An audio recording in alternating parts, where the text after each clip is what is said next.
Hello and welcome to the Garblag Games YouTube channel. We're playing Warhammer Fantasy Roleplay and this is Flint Steel!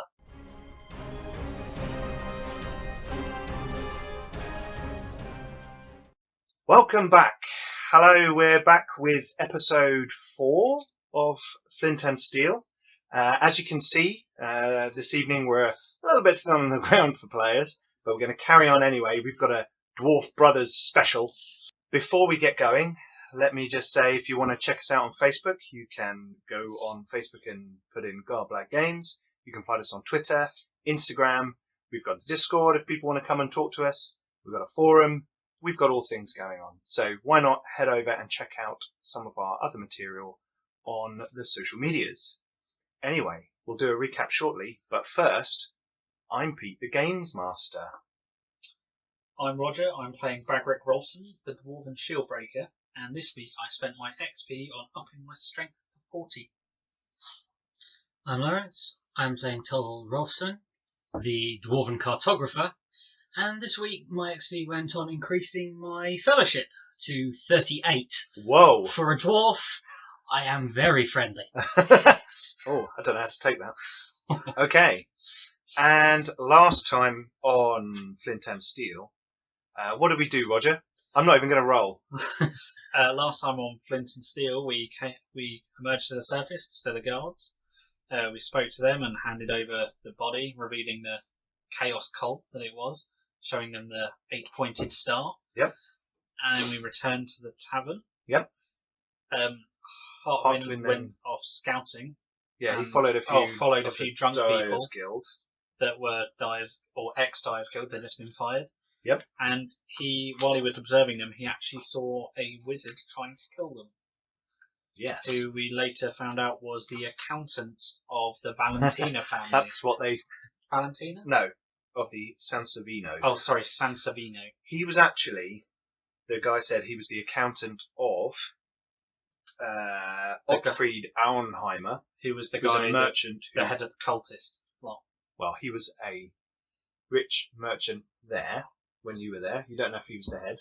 All right, you think he was.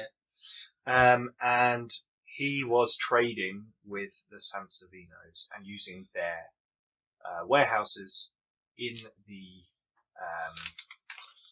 the district to store and do his evil bidding. And then Hartwin bought the guy that was magicked to fall asleep, or well, he had a kind of seizure, a screaming fit. Yeah, brought him back to the tavern, mm-hmm. And some of the bodyguard gave him some money and told him to get out of town. Yep, which he did very, very swiftly when we told him that the Sansovinos would probably come after him. Yes, he did. Hartwin followed him to the gates, and he saw him. He very much swiftly legged it. Yeah. And I think that's how it was. So the next day, you had then gone back to the Brewers Guild, where you had been told there was no work for you that day specifically.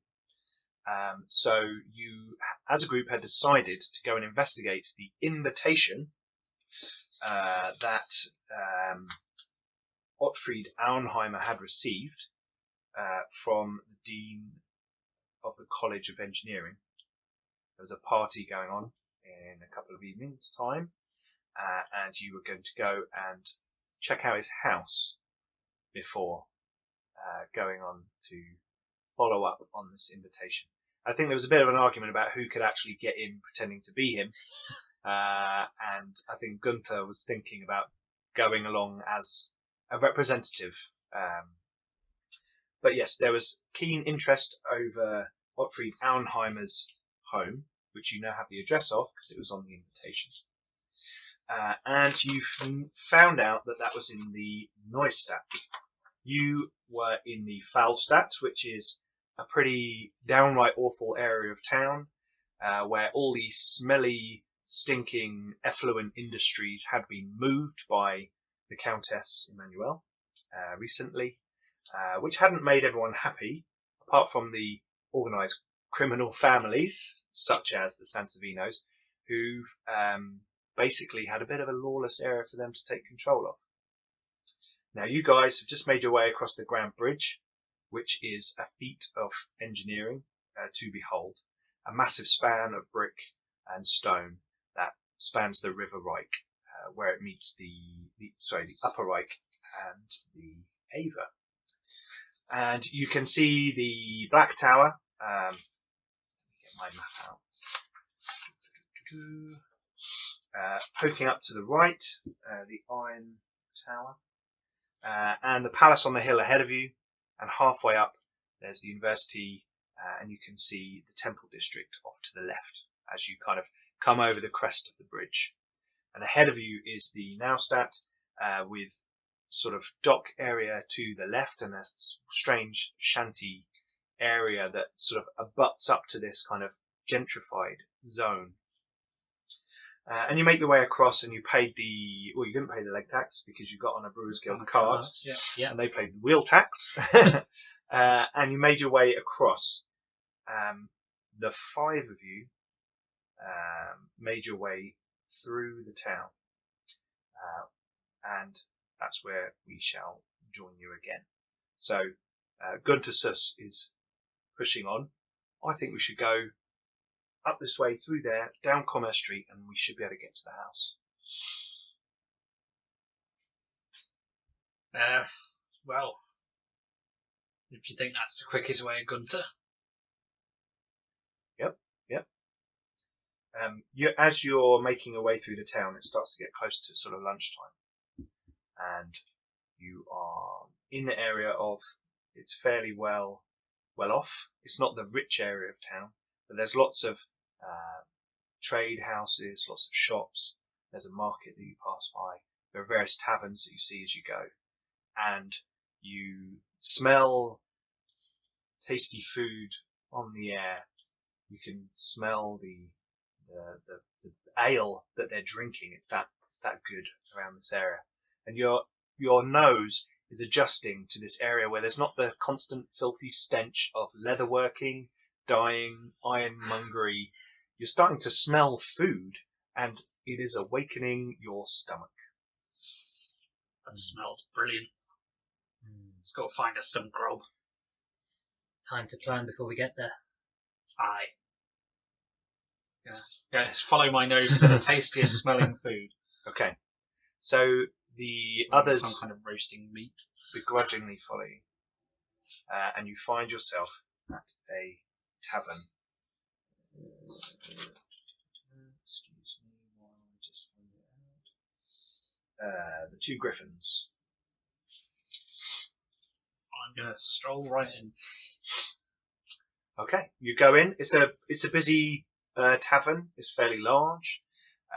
There's a massive common area with a hearth at one side, which goes through to sort of a dormitory at the back. You can see the hearth kind of goes through, and there's a door to the side.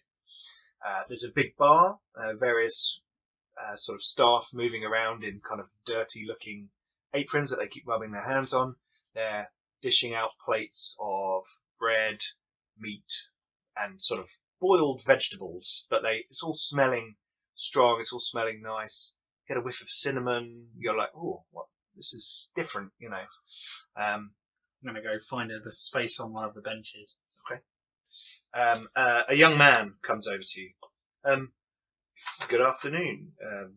Good morning. Good afternoon. It's annoying at lunchtime, isn't it? How can I help you, good people? He says, looking around the five of you. You all look sort of like a mercenary bunch, slightly well armed. And the others order some food, and he turns to you to... I'll have a place of that grub and a mug of ale. Very well. Same. Excellent.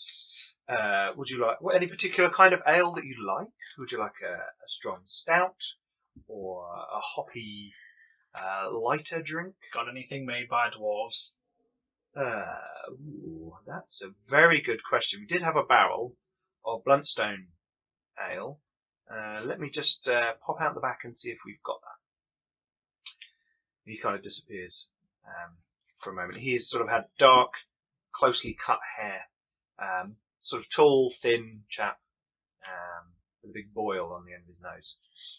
He looked like he had slightly bad skin condition, as half of the city do. Although in the Neustadt they tend to try and hide that kind of thing, as it's kind of frowned upon.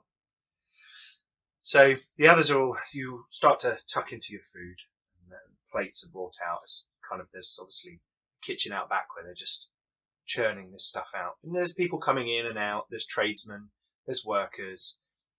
You see some people who clearly come from the docks because they smell a bit like fish when they arrive.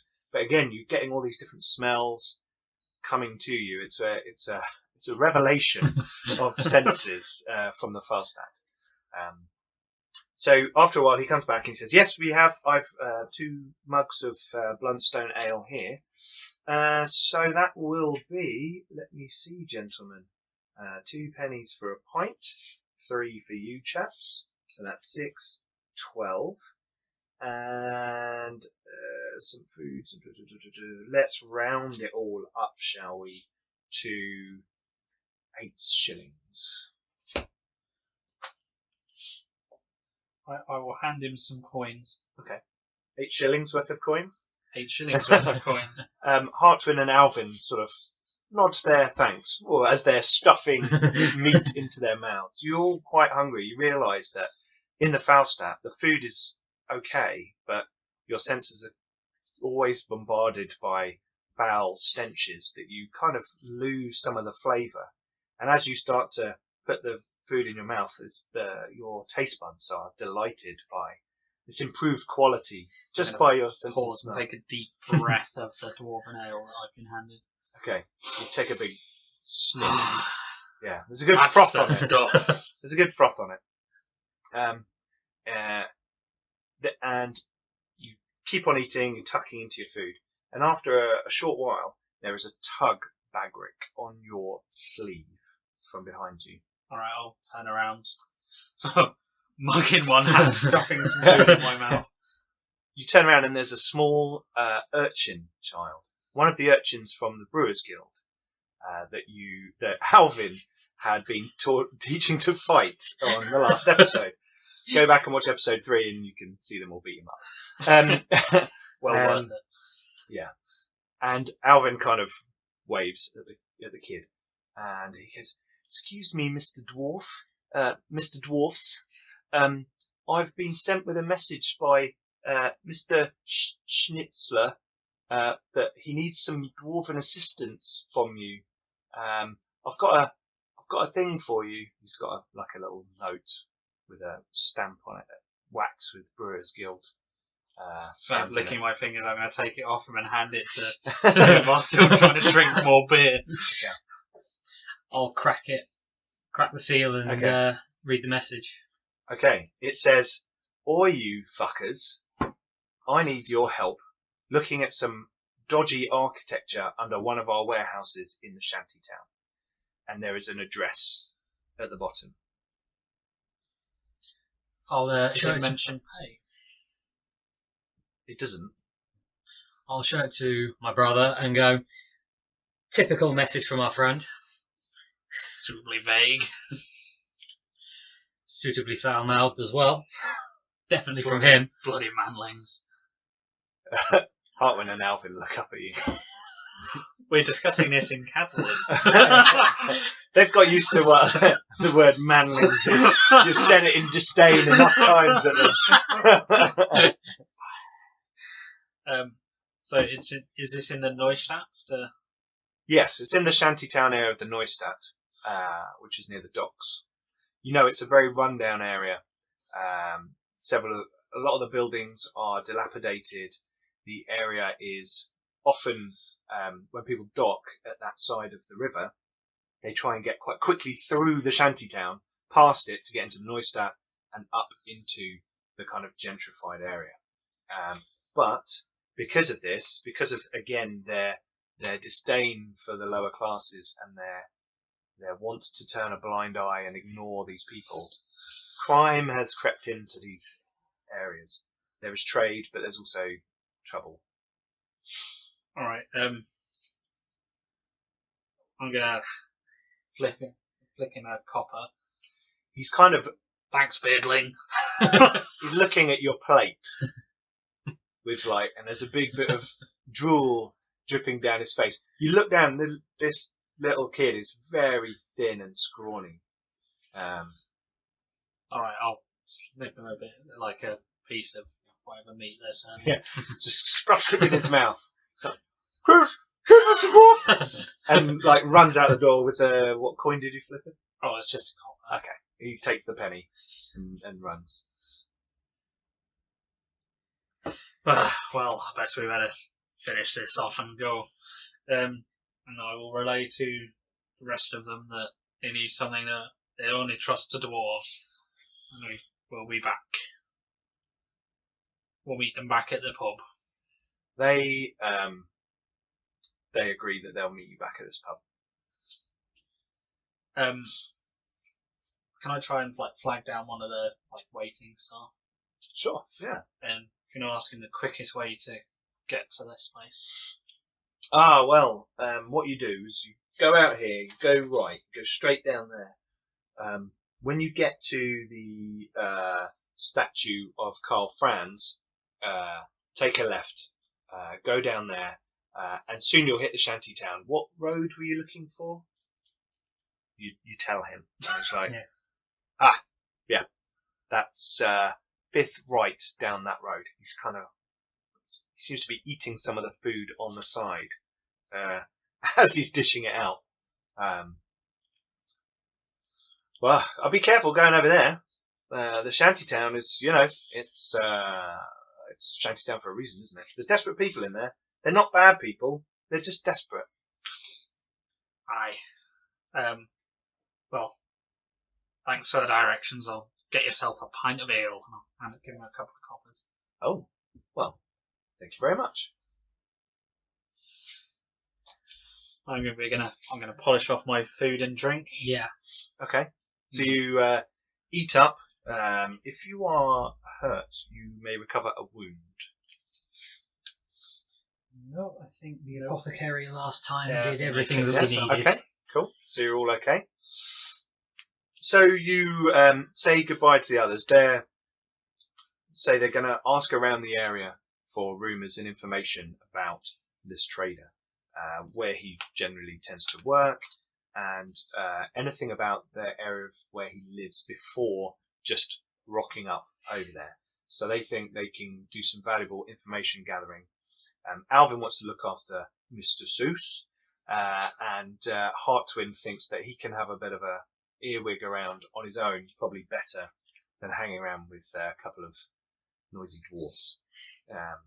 So it appears that there is something for everyone to be doing while you're off. Right, well, we'll leave them to get on with their talking.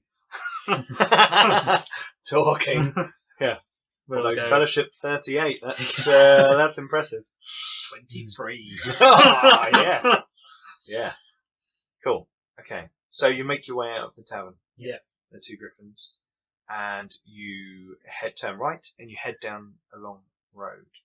There's many stalls all around you as you go. As it's the middle of the day, most people are out plying their trade, offering out their wares.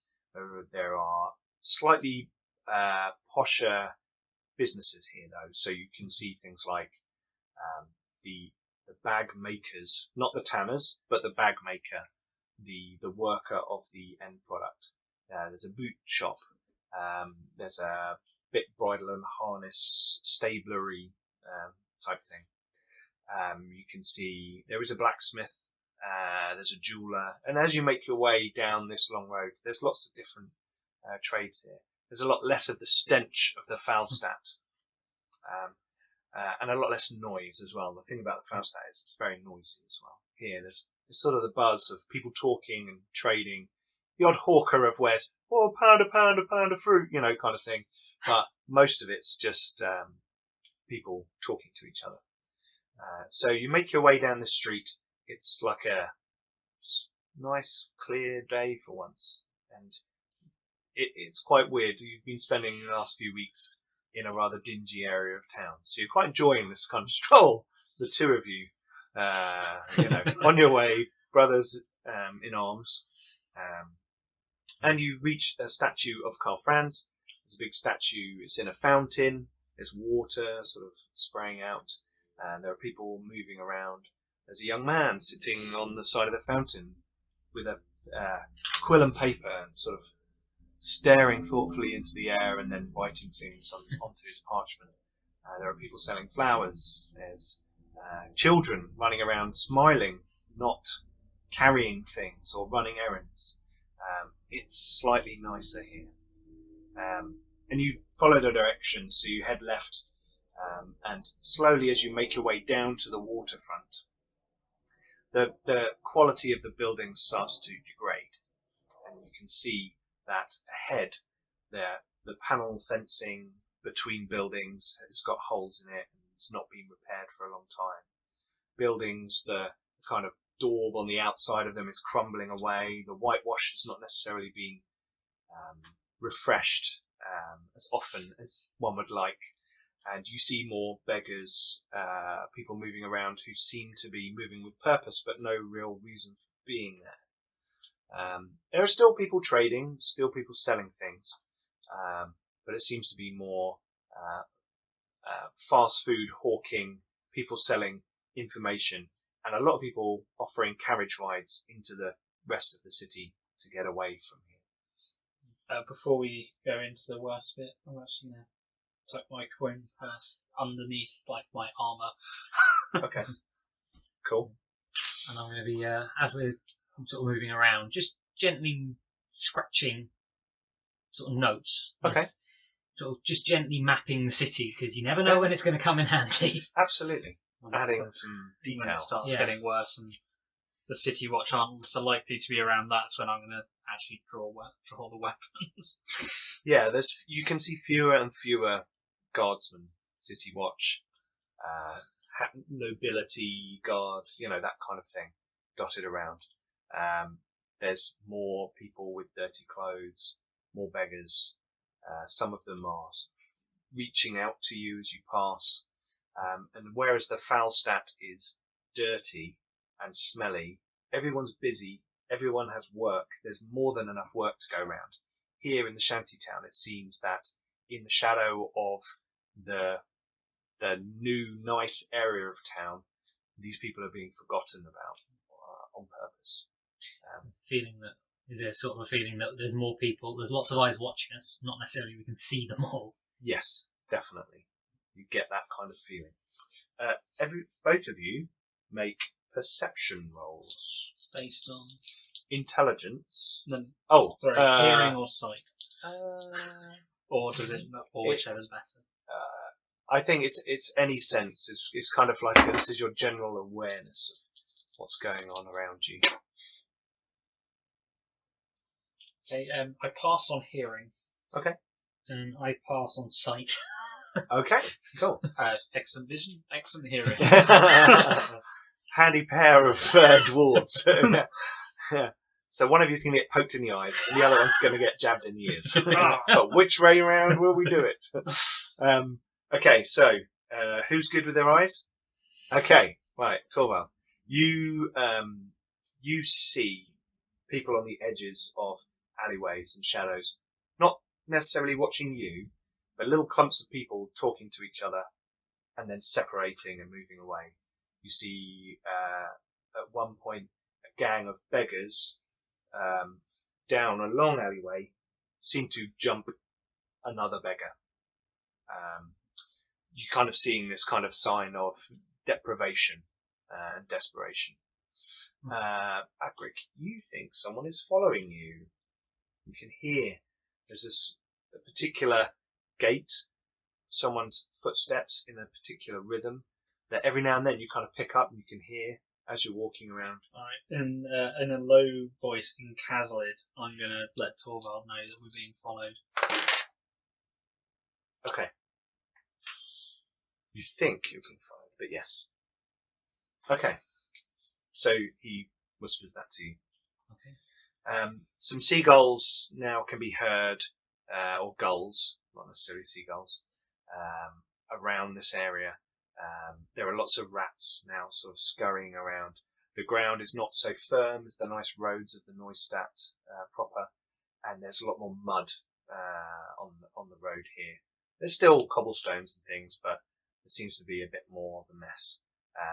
The sewers are clearly not as well looked after, and you can see kind of effluent and waste, let's say, piling up in sort of holes by the sides of the road and in the gutters, and the sewers clearly aren't as well looked after.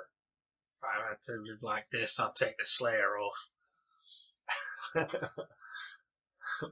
As you wish, brother, as you wish.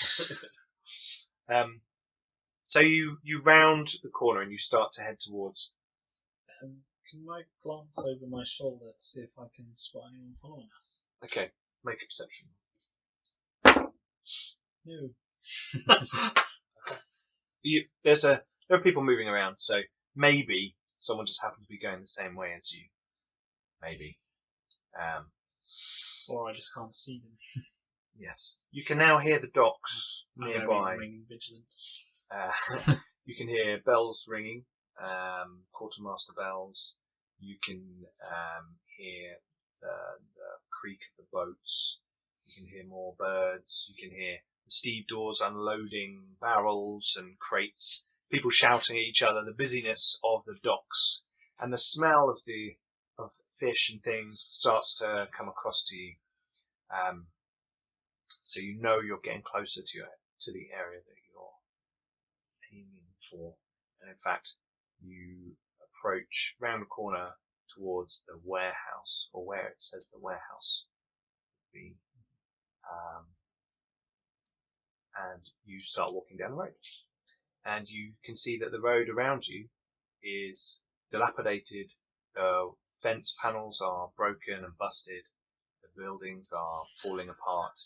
And you can't really see any warehouses on this road.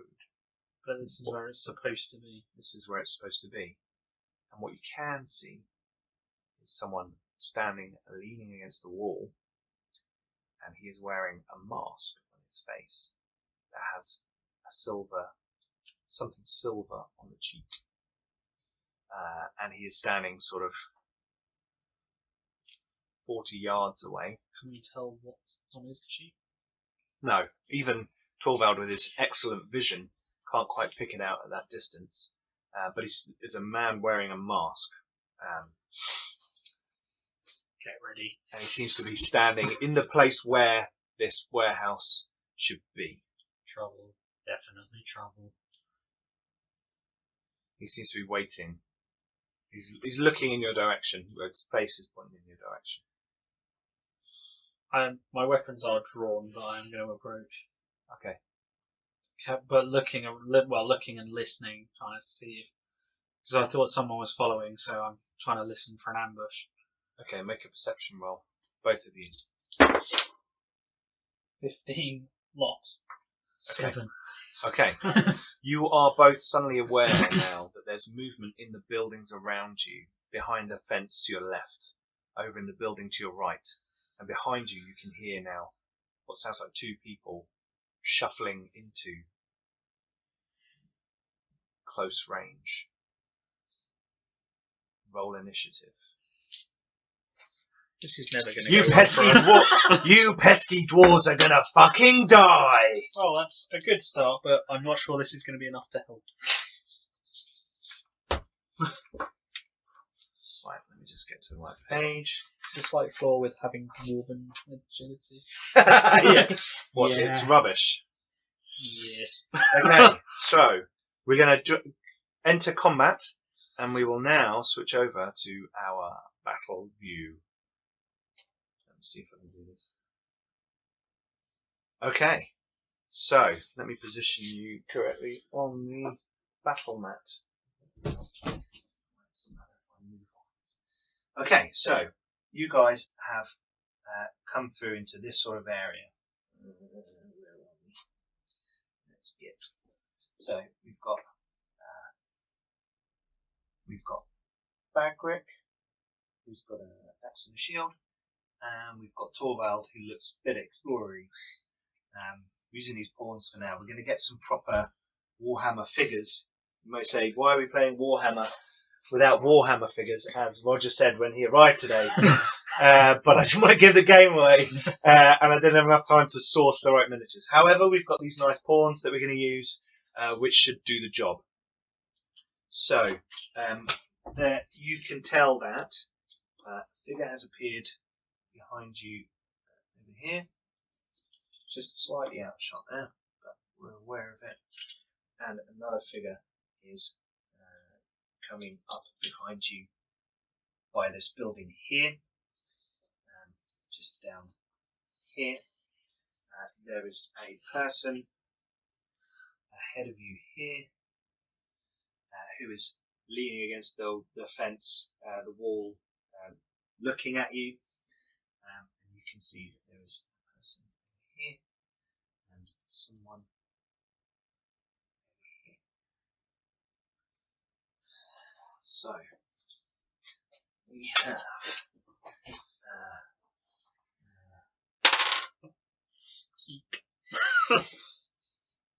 okay, cool. So what was your initiative, sorry? 35. I rolled a 10. Whoa. Yep. And Torvald? 32. Oh. However, I think they might be better. Okay, so we've got. So we've effectively got. These two are close combat. They've got swords, so we're going to roll them together.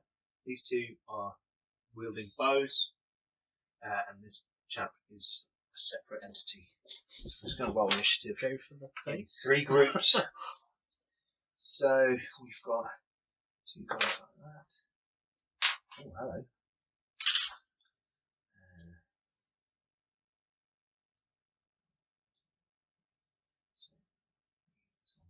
50. Yeah, I wasn't expecting to go first. Yeah. React. Oh no. We're also good at a lot of things. Going first in combat is not one of them.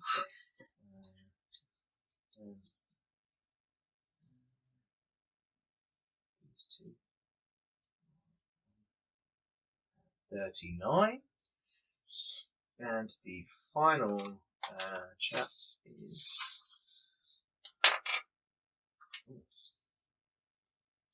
42. We're going last. Okay. So, as you enter the area, the dilapidated buildings around you, you see that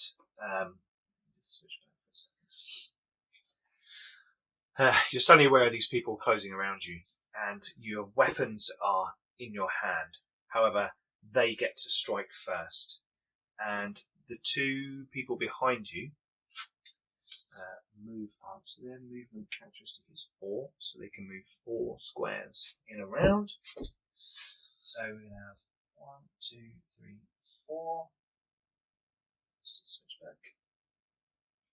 There we go. So this person moves up to here, and 1, 2, 3, 4. So let's move up to here. So you've been attacked sort of from behind. These ones are going to wait. So they will have 1 attack on Torvald first. Here we go. Oh, that is a hit with a 10. So they're going to hit you on the head with a 0-1. You can parry that. Right? Yeah, I'll attempt to parry it with the shield. Okay, go for it. No, they're definitely faster than me on the draw. Okay, so you turn suddenly as this person runs up behind you. Bring your shield up, but you're too late to get to it. Okay, so you take 2, 3, 4, 5 points of damage as a mace comes down from this chap. The other one's got a sword. Soaked on my armour and toughness and my very thick dwarven skull. Whacks you on the head. Okay, cool. Nice try. The other one, the lady with a sword, attacks Fabric and misses with a 48. She's not good enough for that. So they have run up and attacked you. Then the archers. Well, at least the combat ones went first, Yes. Yes. making it a lot harder for the archers to shoot us. Yes. So they are actually going to stand there with their weapons drawn, taking aim. They're going to take aim, and they will hold. I'm surprised I'm minus 30 to shoot us at the moment. Yeah. Because of our shields and the combat. Yeah. It's a bit tricky for them right now. They went Okay, and then the final chap with the masked individual, is standing there. He's got a big club with some nasty looking spikes coming off the end of it. The big leather strap on the end, and he's just swinging it around his hand, sort of almost like he's enjoying watching what's going on as these two people attack you. He's not doing anything.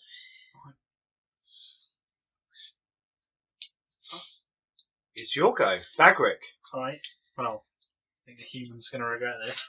Bad choice, manling. Womanling. Whatever. Whatever. No, manling's a generic term for humans. It's not sexy. 34, yeah, it's a hit in the 43. Okay, she will. You see? Dodge blow, yes. Attempt to dodge your blow. That's agility, isn't it? Yes. She dodges. I will attack her again with my second attack. Okay. Yes, in the 12 this time. That's the head. Right in the 12. Okay. 7 plus 4, 11. 11 points of damage to the head. Okay. Oh, 12. I have strike mighty blow. Okay. She's not wearing any head armour, but she does look quite tough. You do her a massive. You got an axe, haven't you? Yeah. You take a big gash across the side of her head, and she screams in pain as you draw a big gout of blood from her. She screams, grits her teeth. Yep. Okay. Torvald. I will swing at the person who has just given me a headache. Aim and swing. No, apparently it's fuddled my mind slightly. That was 98. Okay. So as the lump goes on your head, you're like, oh, swing your weapon wildly. And he sort of dodges, he's kind of moving around as you're fighting him. He sort of steps to the side and you miss him completely. Okay, back round to them. So, this guy over here is going to attack Torvald. Here we go. Yes, that's 30. That's a hit, and that flips to be a 0-3. He's trying to hit you on the head again with his mace. Whack! I will attempt to parry it again. Okay. No! You Okay. need to get your So, dice. boom! And he hits you for, oh, hello. 8 points of damage. That's wounds taken. That's 3 wounds. Okay, this time he whacks you on the same spot. And the bump on your head splits slightly and you feel a trickle of blood. Right, the other one stabs at Bagrick and shouts, "Fucking help us out with them!" That's a hit. I'm gonna Yes, attempt to on parry. the 43. Very much parried on a 4. On a 4. Okay, cool. And that's your shield, isn't it? Well, yeah. So you're just going, dung, dung, boom. Cool. Okay, so next we have the archers. So let's have a look. I'm going to move them. So this one is going to move 1, 2, 3, 4. This one is going to go 1, 2, 3, 4. This one here is going to shoot at Torvald. and this one here is going to shoot at Bagric through the gap in the fence. He's a bit worried because he can see you're quite burly, so he's trying to keep you at distance and with maybe a barrier in between. So he's at a heavy penalty. And the other one is just a minus 30. The attacking one's not down. Outnumbered 2 to 1. So is it? What's the penalty to minus shoot? 20 for firing into melee, and minus 10 because we've got shields and are aware of them. Even though they're shooting you from behind. Yeah, it's basically combat. It's assumed you're moving around. Okay, you're not cool. just kind of stood there statically. You're Sure. Yeah, absolutely. Cool. So minus 30. Blimey. Come on, 100. Shoot your friend. Well, here we go. Minus 30. So the first one. So they've got a ballistic skill of 44. So they need to get less than 14 to hit you. 92. Torvald, an arrow flies past your head. And the one firing at Bagric rolls a 5. Look at that. That is a hit. That is it. So in the 50, yes, in the chest. And you've already... I can't dodge. You can't dodge. Don't parry dodge. missile weapons. Yeah. Okay, here we go. Oh, I rolled a 10. Okay, so you take 13 points of damage. 13? Yes, because it's a bow. It's a Yeah, strength 3 weapon. Oh my god, that has hurt a lot. But your body is well armoured, isn't it? Yeah, but 13. Yeah. Minus 8. So 5 Still, 5 damage got through. yeah, still quite chunky. Okay, right. The masked individual laughs. You stupid fucking dwarves. You shouldn't mess with our boys. You're in trouble. Yeah, divide and conquer. That's what we always say. He seems to be mocking you generally from where he's standing, just leaning against this thing, just twirling his club. From his point of view, you can tell he thinks he's doing all right. Okay, so Bagric, what are you doing? I'm going to hit him. Okay, No. you don't want to manoeuvre around him. Well, it's kind of constantly a swirling thing. Yeah, I so. suppose. Yes. 47 from the second one. Sorry, I missed with the first. Sure. He's going to try and dodge. No, 73 is a fail. They've got good agility, but not that good. Also, it's in the body for another 12. 12. He is wearing, as you hit him, you can tell under what looks like beggar's garb, he has got some sort of mail shirt. So he's got 3 on it. So you did, 12? 12. Okay, so that's 3, 7, 5 points of damage he gets through. Oof! Ooh, the wind goes out of him as you whack him in the guts. He's taking some to go down. Yeah. Okay. That was both your attacks. Yeah. Okay, Torvald. Attempt to actually deal with the person stood in front of me Okay. this time. That's better. That's a hit. In the 43, so squarely in the left arm. Cool. Okay. Well, I will roll to see if she dodges you. No. 95. That's not good. Dodged into me. And that's 8. 8 points of damage. 8 points of damage. In the left arm. That's 1 arm for that. 3 damage. Okay. Bear with me a moment.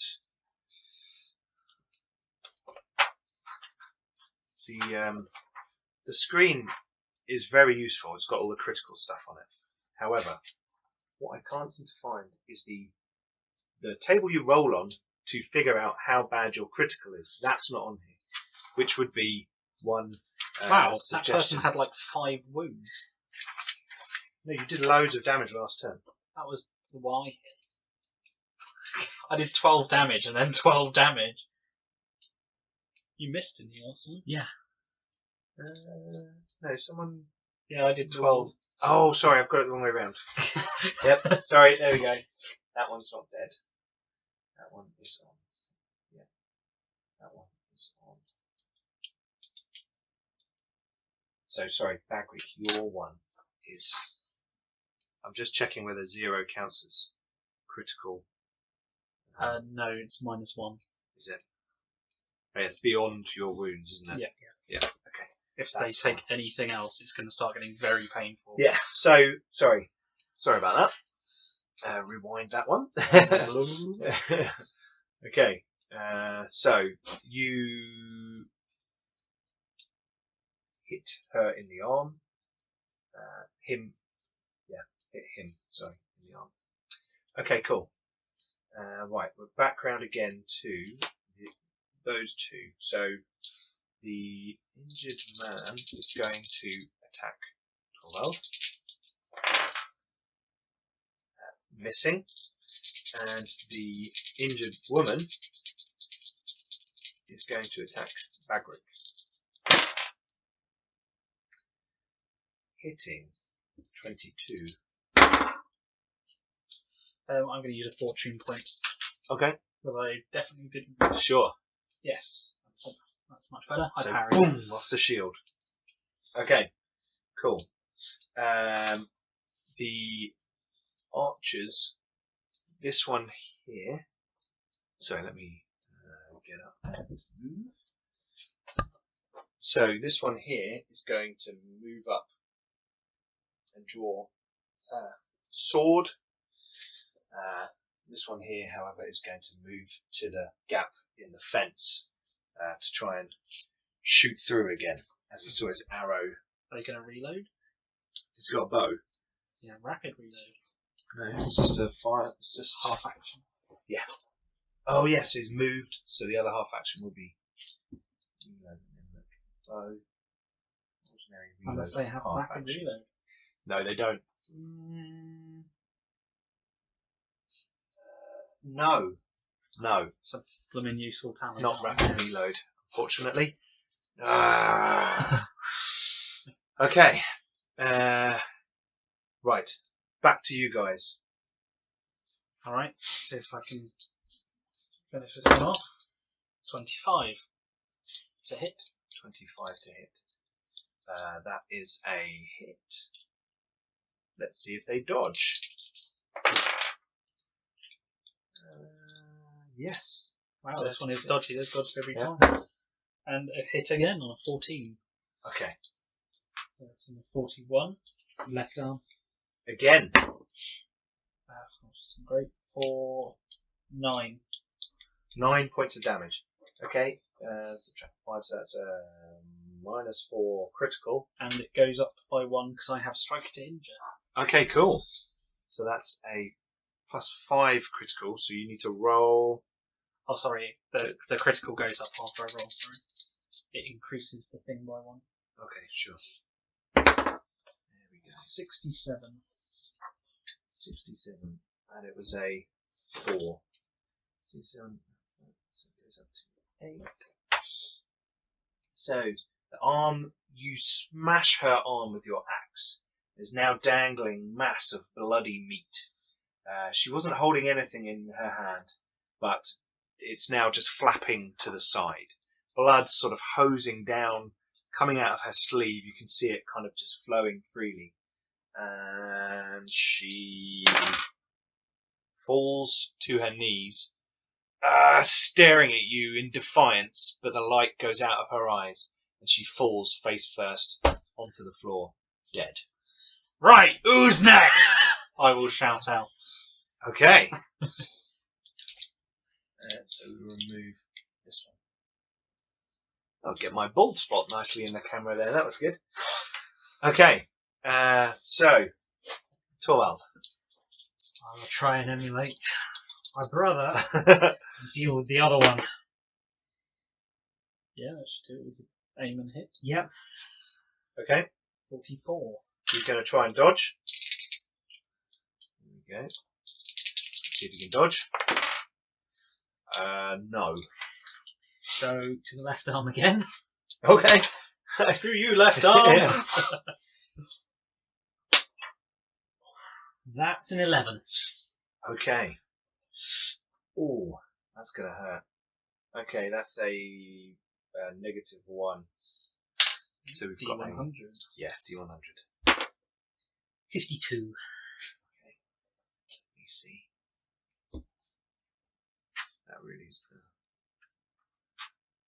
Last time it was the groin, now it's the left arm. Yeah.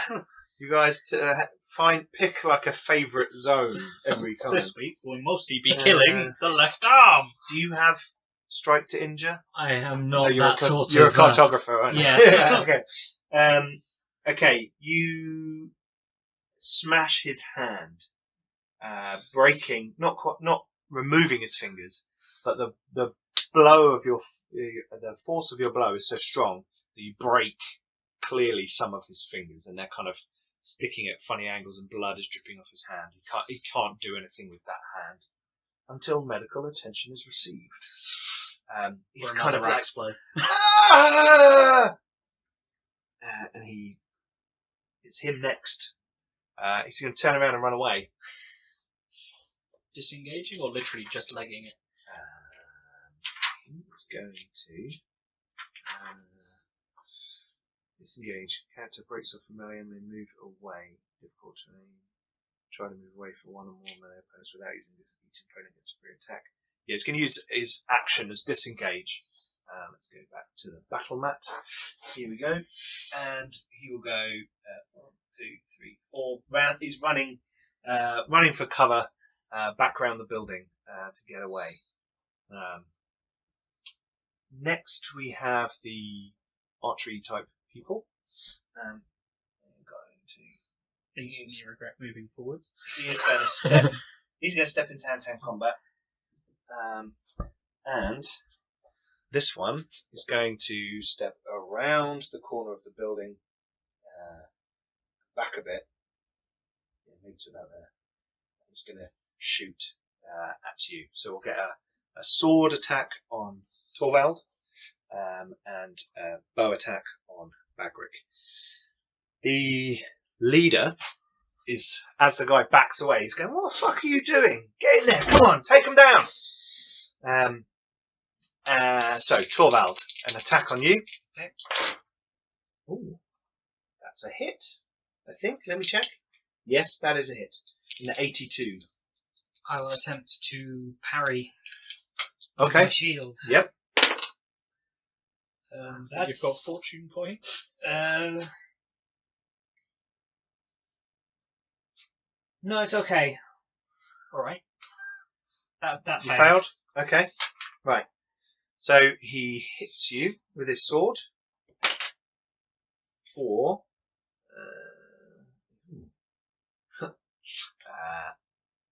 8 points of damage. Okay. Which means I take another 3. Okay. Cool. The archer fires at you, Bagric. Here we go. Just minus 10 now. That's still a hit. Yep. 31 under 34, yes. Yeah. So on the 13. That's in the head. Okay. And, oh, rubbish. That's 6 points of damage. That'll probably glance off my chainmail. Okay. He sort of draws back. Die, dwarf! And you just kind of nut the arrow out of the air. And step forward, I assume. As they finish, the leader goes, "Fine, fuck this, I'll sort them out." And he steps forward. Let's get him moved forward. Is he just walking? Or? Here we go. No, he's going to charge into combat. 1, 2, 3, 4, 5, 8. Into combat with you, Bagric. Alright. Oh, he doesn't knock the fence over while he's doing it. I'll do. Okay. So, he is now charged into combat. So he gets a plus 10. Plus 10? Yep. Yeah, plus 10 weapon skill bonus to hit you. Right, so he is slightly better than the other guys. Slightly. He's on a different page, which is probably bad planning by me. I can tell he's a manling. Okay. So here we go. He's got a nasty looking club. It's not anything, like giant or anything. It's a hand weapon, but it looks pretty cruel. It's designed to leave nasty wounds. But his overconfidence is his undoing. 86. He comes over and he's like, yeah, whoa, and he kind of tries to do something really cool, like swing it around his head and bring it down on you, but he kind of like loses his grip slightly and has to clutch onto it and misses you. He sounds sort of annoyed with himself that he did that. Okay. So now that's done. It's over to you guys. Bagrick. I'm going to hit him. Okay. I'm going to hit him. Kazoo! Oh, here we go. 45, yeah, that's a hit. Okay. Right in the 54. Okay. So. He doesn't dodge. Left arm. He's got dodge blow. Is it left arm? His left arm. Okay. All right. So let's have a look. He's going to try and dodge blow. Yep. Oh, just 30. He just made it. 34 under 36. And right in the left arm again. 44 for the second attack. Okay. I will take your left arm. He's got mail shirt and leathers, so his body is well protected, but his arm's not as well protected. That's why we're clearly targeting the left arm and Yes, definitely not randomly rolling it. Clearly. Ooh, 14. 14 points of damage. Yeah. I rolled a 9. Whoa! Okay, so it's got a fairly good toughness bonus though. So that's.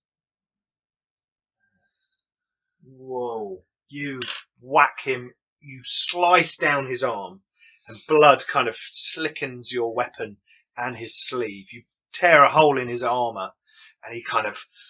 You can see underneath his mask, which now he's closer.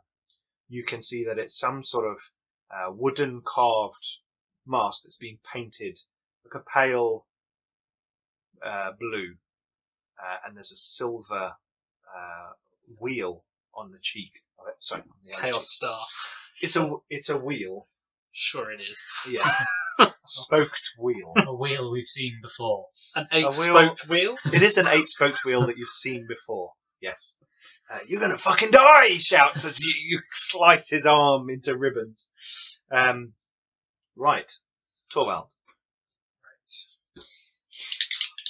I am going to swing at the bowman in front of me Okay. and hit him. Okay. Right. He will. Let me just check. Next time, I'm going to put all the stats next to each other in the folder. Oh, that's in the body, not the left arm. That's in the body. Okay. Get this page out of here. There we go. Put that in here. Cool. Okay, so, sorry. What was that we were going to try and... he's not going to try and dodge blow because he hasn't got dodge blow. Oh, that's going to hurt. Okay. So go for it. He's wearing just leather. 10. To his... Body. 10 points of damage to his body. Yowza. Okay. Okay. So this is that one. So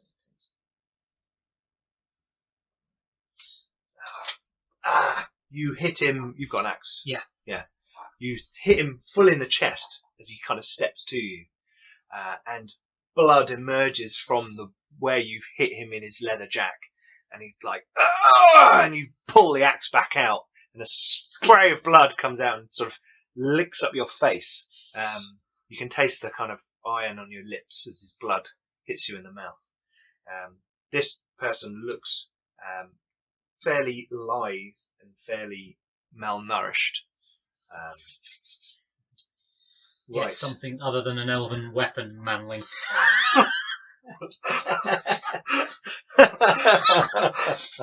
Okay. Ooh, burn. Hey, for a dwarf, that'd be really cutting. Okay, so back round to this chap here is 1, 2, 3, running away. Well, peering through to see what happens. No. Then it is the archers. So, the one in close combat with you is going to hit you 12 out. Okay. Let's have a look. Or not. 86. Yes. Okay. The other one is going to charge into combat.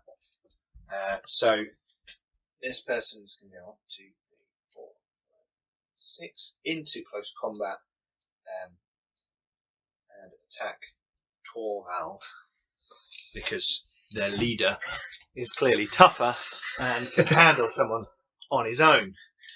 Or Obviously. so they think. So it's going to attack you with a sword. Or not. 89. Even with plus 10% weapon skill on the charge, that doesn't happen. He kind of runs forward and clatters into your shield as you kind of brace for their charge, and you kind of smirk at them over your shield. These two guys look like they're fairly thin and malnourished. They look like they've got sort of tattoos, maybe seafarer tattoos, sort of dotted around under their armour. They've got, up their neck, maybe behind an ear. As you're moving around, you kind of catch this kind of glimpse of this about them. Their hair looks straggly, and as if they've been at sea. Okay. Then it is their leader, and he turns to attack Bagric. He's going to attack you twice this turn. That's just cheating. Says the cheater. Let's here we go, and we will go 88. I'm rolling a lot of 80s. That's not very good. And Depends who you are. oh, 11. That's a hit. It's a parry. Okay. On a 46. Boom. Boom. You block it on your shield again. That shield now has taken quite a few whacks. You're starting to you can hear it kind of creak slightly. It's not gonna give, but you're just like, oh yeah, I'm really testing the strength of my shield today. That's dwarf mate, it'll be fine. Okay. So that was him. Back round to Bagric. I'm gonna hit him. Okay. It's a hit. Not in the left arm though, unfortunately. Going to try and dodge your blow, which is successful. And a hit. 71 body. Okay. I cannot dodge. It's got a big club. For 10. 10 points of damage to their body. Yeah. Okay. So, you whack him in the mail shirt, and you feel that the force of your blow absorbed, but he kind of is shaking with the force that you hit him. But he's still standing. There's a lot of blood sort of dripping out of his armour in different places now, at his arm and his chest. You yourself are not looking too... Probably a snapped arrow still sticking out of my chest. Yeah. Okay. 12. Right. I am going to... You're outnumbered. I am. Finish the one you were hitting. Yes, I'm going to swing for the one who's been in combat with me for the longest. Okay. Yep. Yep, that's a hit on a 36, so 63. Okay. Body. Yep. Okay. You swing your axe at the smuggler's body. He doesn't have dodge blow, so just roll damage. That's a 10. Okay. Oh, blimey. So we are in a critical scenario. That's a +2 critical. So roll away. I now left it on the page. That's a 7. Oh! Okay. That's got to be good. I think this one might hurt. That's body, yeah? Yeah. Okay. Okay, you smash him in the chest, and you think, oh, that must go in where, like, the spleen or the kidney or something is. You've whacked him a good one. The blow results in serious internal bleeding, and the man falls helpless. Blood loss is such that the victim has a 20% chance of dying every turn. So it's turn, roll each round, use sudden death rules for further criticals. So he's helpless on the floor. I'm just going to roll to see if he dies. 08. He dies! Yeah, he's... blood comes out of his mouth, because it's now back round to their turn. Okay. Yeah. Blood splurts out of his mouth and his eyes go wide, and a kind of light goes out of them as he stares up at you. And kind of it all seeps out of his guts and his chest as he falls dead in a pile of his own blood. This chap goes. Well, I don't outnumber you anymore. Okay, so back round to the beginning. Archer. Other guy. Hang on. There's our friend. Oh, of course, the guy Yeah. hiding at the back. He is going to.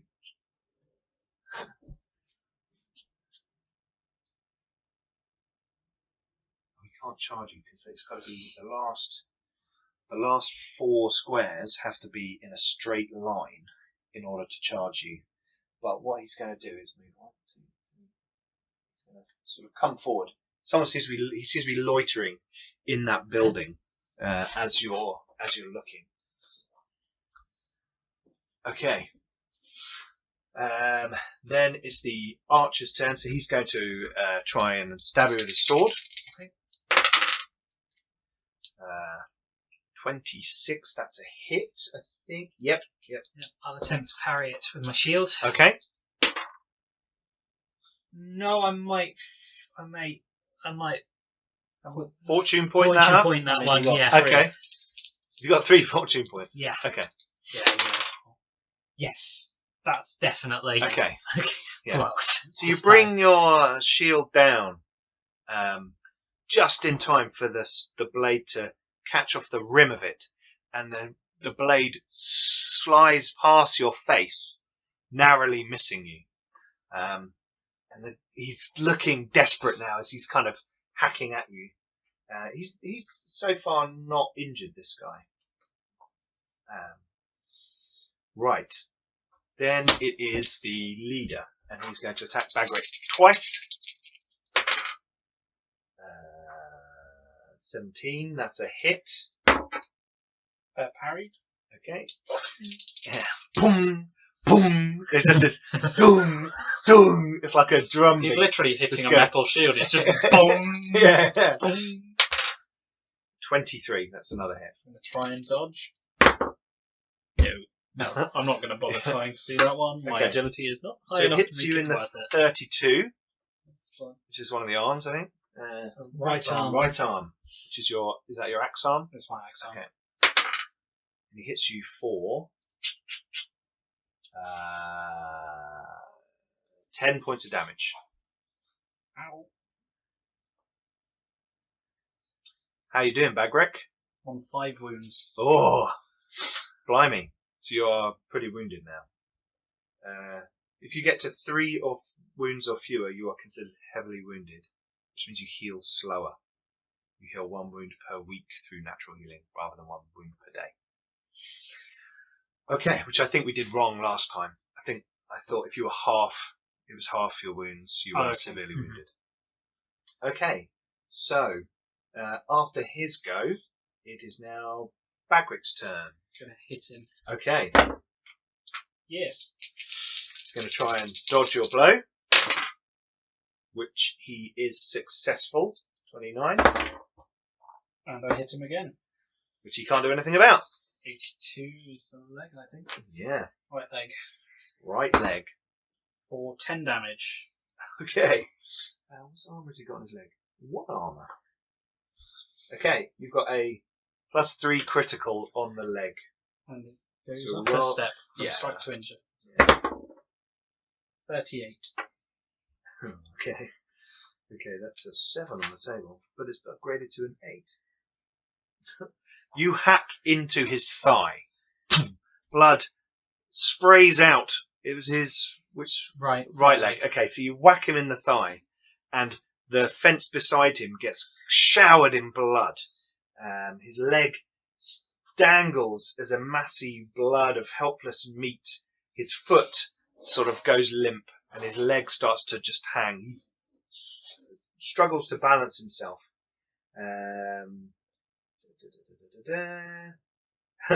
If he survives this combat, he must make a successful toughness test or lose the leg from the knee down permanently. He has got a 20% chance of dying each turn until medical attention is received. Oh, so he's still upright. He's kind of screams in pain as you hack into his leg, and he's like, "You fucking gonna regret that, you fucking dwarf!" He like brings his hair's going wild. He's like brings his club down. Right, back round to the beginning. So the archer is going to attack Torvald.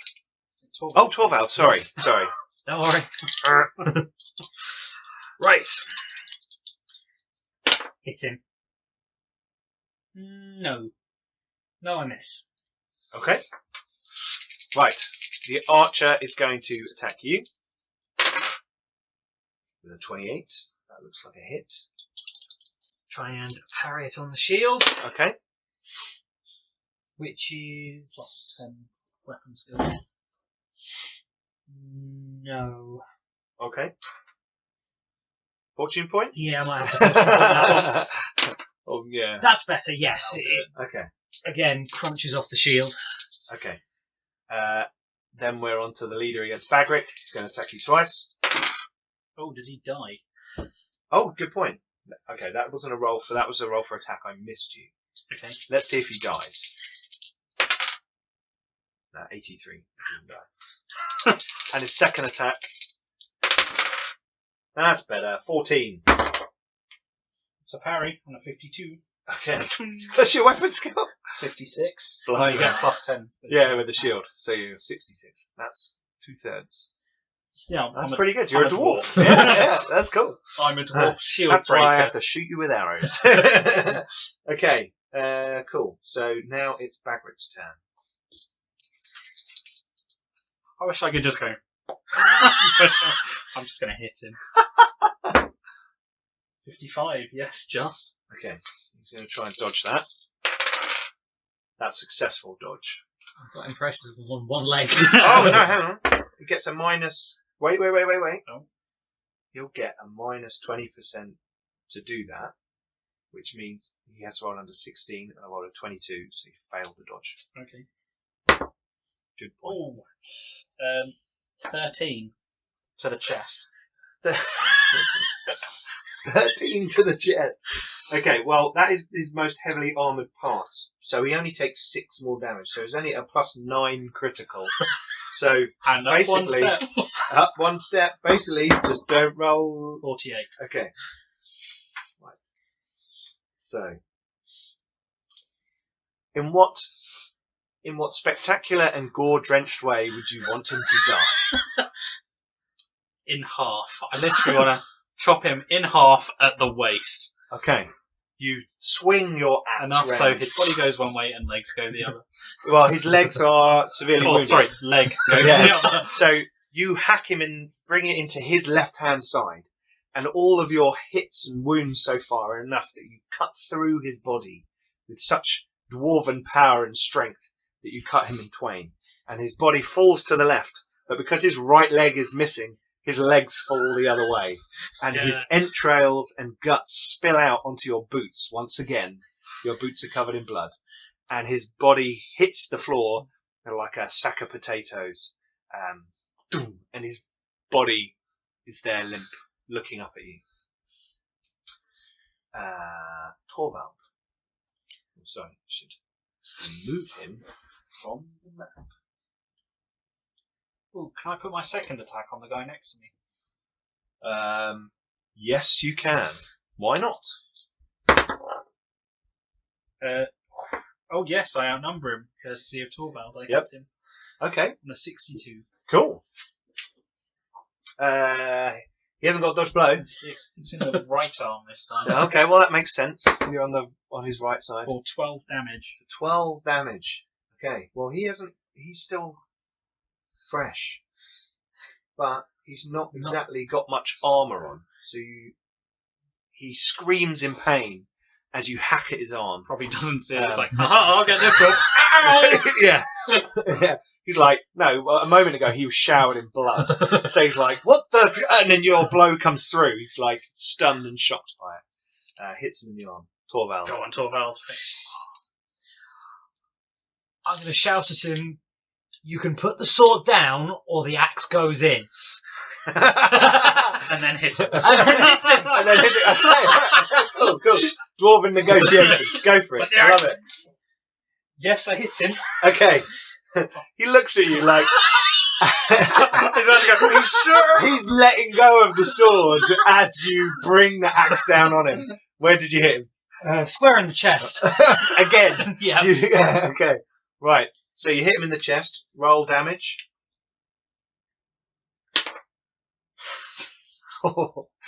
Ulrich's Fury? No, No, quite. okay. Not quite. Literally.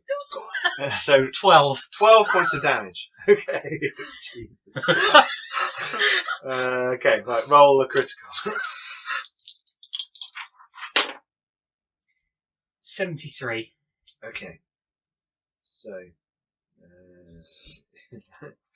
Okay. You hack him in the chest, and you feel his ribs shatter beneath your weapon. His armour is damaged, and he is knocked to the ground. He can do nothing until medical attention is received. He is paralysed, but he is not risk of death instantaneously. So he's incapacitated on the floor. If Exactly he survives this combat, he must make a successful toughness test or become permanently paralysed from the waist down. So he hits the floor and kind of looks up at you like, and his hands reach out like, the sword was descending to the floor. So he was letting go. So that was the end of your turn. Yeah. Before the combat ends, here you go. This chap who's hiding in here runs away. Oh, I thought he was going to spring his daring ambush. He's dead but still alive, and he runs away.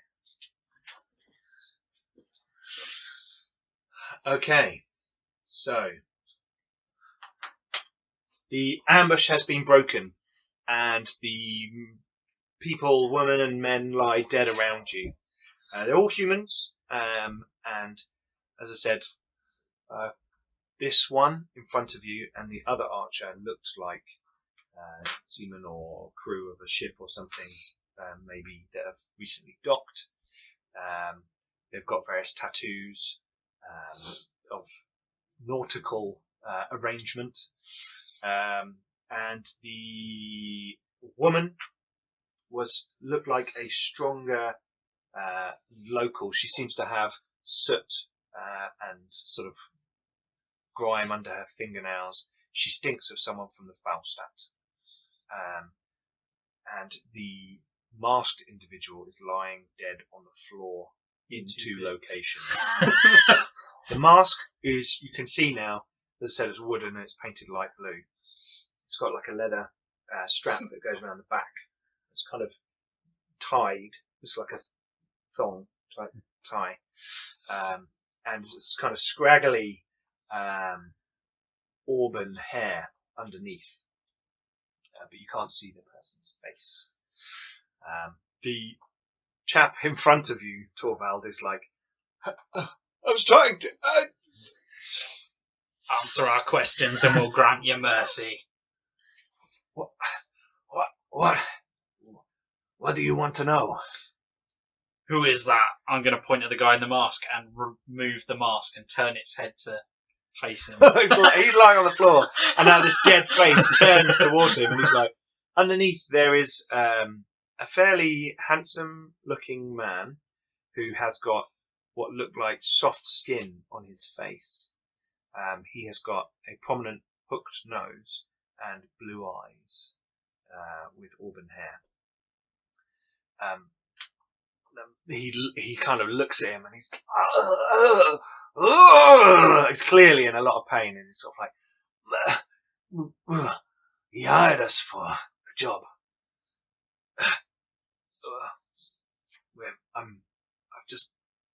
I'm in from port.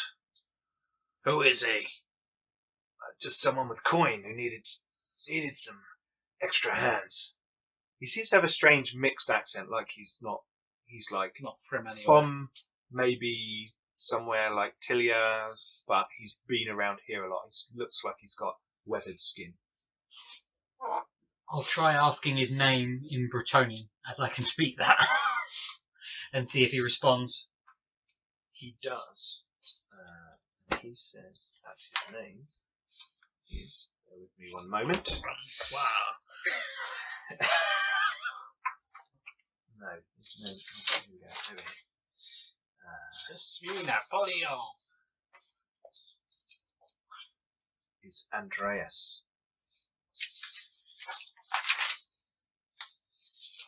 I think that's sailor's name rather than this bloke's, isn't it? Oh yeah, Yeah. as in his own name. Yeah. The sailor himself. I'll ask him what ship he arrived on, what port what port is his home, basically. He seems to be in intense pain, and he's kind of passing in and out of consciousness. Just needs to make a toughness roll for him because he's might pass out from wounds. No, he's okay for now.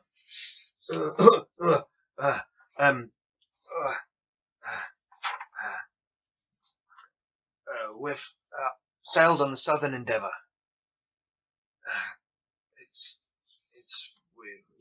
We've come down from Marienburg. We've just sailing through. The ship was to take a shipment of cannons and shot north. Are they speaking in Bretonnian? No, or he's in now Reichsspiel? speaking in Reichsspiel. Reichsspiel. I needed coin. He was looking for heavies down at the docks. There's not a lot of opportunities for a person like me in this city, so I had. He's clearly in a lot of pain. He is on although you only get to 0, he's on -7. So you really knackered him out. He's just lying there. He suddenly looks down and he realises he can't move his legs. It's like, you can't leave me like this. You can't leave me like this. I'm going to Take me to my ship. Anything else you want to know? Take me to my ship or finish me off. One of the two. If you do, put me in the river. I think he knows more, brother. I think we take him with us. It'll draw a lot of attention if we try and drag him through the streets. Drunken sailor, we just have to prop him up, brother. Drunken sailor taking him home. With that much blood? He got in a fight. Perfectly true, brother. Perfectly true.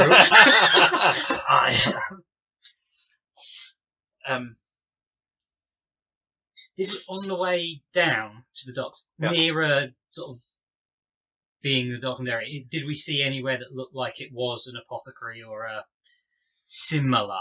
You saw that there was more of a backstreet herbalist. That would cost a lot of money. Location. We'd need to get him back to the doctor at the Brewers Guild. You don't think you'd be able to get him that far? No. I don't want to spend coin on this manling.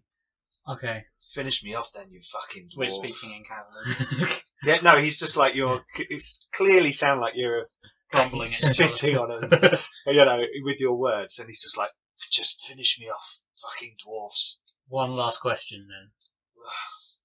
All the others, were they hired the same as you, or did he have some of them with him? The woman and the other guy. They were with him at the tavern. Which tavern? Bear with me. Was The Weeping Eel. not the Weeping Eel. Hang on, give me a second. Let me just find this. Got all me stuff.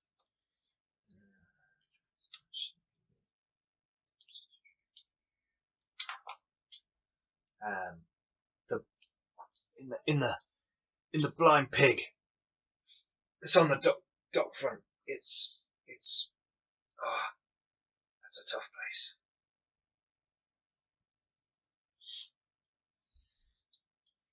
That's a clue. Are we done? I think we're done, brother. I'm just going to lean down and slit its throat. Okay. As you lean In a down, merciful way. he kind of grits his teeth, like ready for it. And he says, Oh, fiddle-dee-dee. he doesn't say oh fiddly-dee. He says,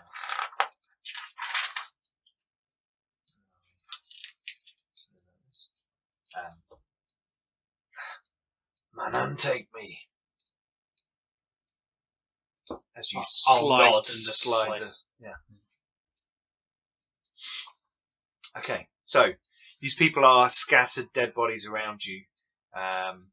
I assume you want to do a bit of body searching. How far was the river from here? It's not far. It's sort of 10 minutes walk away from you.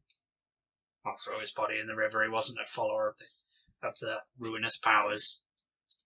When he died, he talked about his manling gods. I'll look around here. We'll search them first. Okay, so you're going to search their bodies. Okay. Starting with the one I chopped in half. Okay. As in literally. Yeah, sure. Well, between them, just so you know, you find 40 shillings. Including the... No, between the other guys, you find Okay. 40 shillings. The main guy, the leader, has got his nasty crawl club. He's wearing a chain shirt underneath with leather armour under that. He has what looks like fairly well-to-do boots, so very expensive boots that come up to the knee. And his clothing under his armour is finely made as well. His mask is of obviously one-off creation. Has been carved to like fit his face. So that's an oddity in itself. I don't know what you want to do with the mask. You want to keep it? You want to chuck it away? Well, it's I'm gonna burn the damn thing. Okay. It's got a thing. I'm going to break out my tinderbox and I'm going to burn it. He's got a ring on one finger. I'm going to look on the inside of said ring after removing it. This ring is gold, gaudy. It's like a big sovereign ring type thing, with what looks like some sort of anchor symbol with some fish on it. It looks highly ornamental, and on the interior, if you check the inside, it has actually got the symbol of the Sansevino family, which everyone knows from kind of graffiti and things around the town. You know, everyone sort of.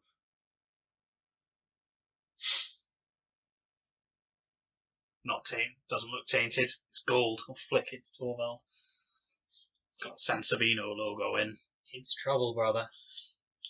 This one doesn't want to be found. We'll sell it. Not in Knoll. There. Gold is gold. Yes, he's a dwarf after all. I'll tuck it away in a pouch. Okay. Does he have any Sure. other money on him? He does. He has 18 gold crowns in a fine leather pouch underneath his armour. Much like where you've got yours, Magric. Alright, I'm going to take the mail shirt off him. Okay.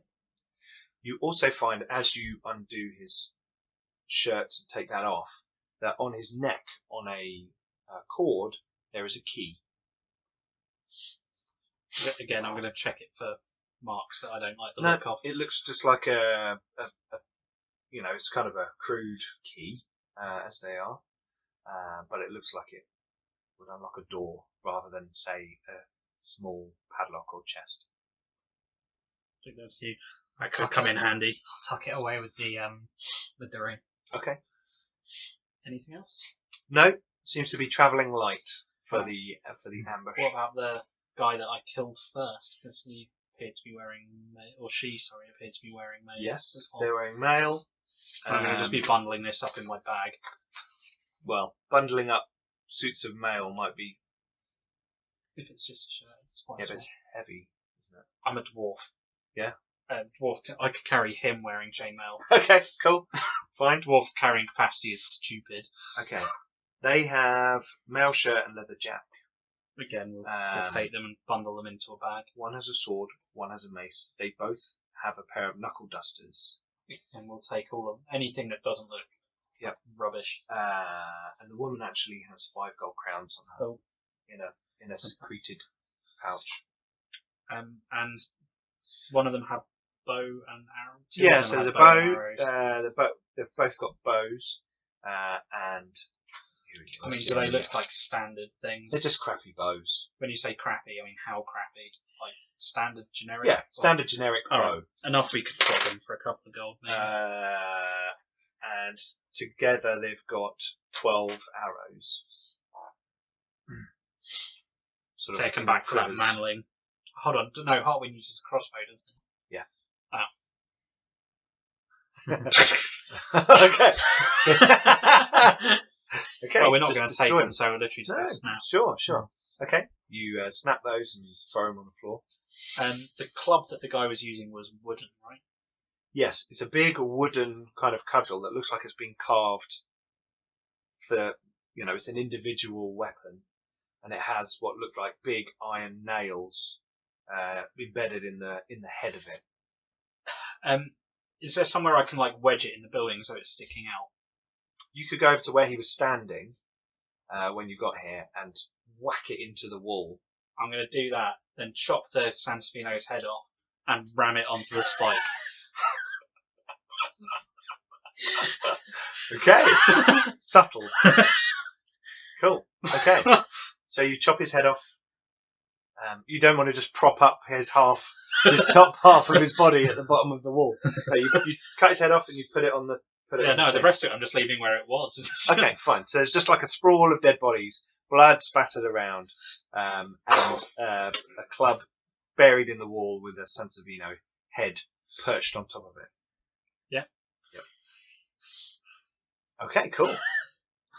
Right. You're there standing, the adrenaline suddenly goes and you feel that drained moment, that moment afterwards. You kind of crash and you're like, the fight is over. Well, that's clearly no bloody warehouse. This bugger must have forged the thing. Let's get back to the tavern. Or worse, but yes. We need to find the others, they need to know. Aye. Okay. Cool. So, big pack on carrying all of the assorted gear that was Yep. sticking out. Possibly try and remove some of the blood that's Okay, sort sure. of spattering. You grab some of their clothes and rags and sort of wipe some of it off. Especially the sort of the fleshy bits, the face and the hands. The fleshy bits. However, I will take the guy's body that talked to us. And Okay. I'm going to walk to the river and chuck it in. Okay. So you spend the time. So you're going to go to the dock side. Literally just quite a bit of the docks. And Okay. When you get there, you can see the ship docked, the Southern Endeavour, and its sails are all tied up and everything is properly in dock. There are people moving around and doing some things, loading and unloading some stuff. And nearby there, you can see the Blind Pig, the tavern that he spoke of. There is a fist fight going on in the street outside of it. It has a sinister reputation which is only enhanced by its appearance. Sagging building. It looks gloomy outside and in.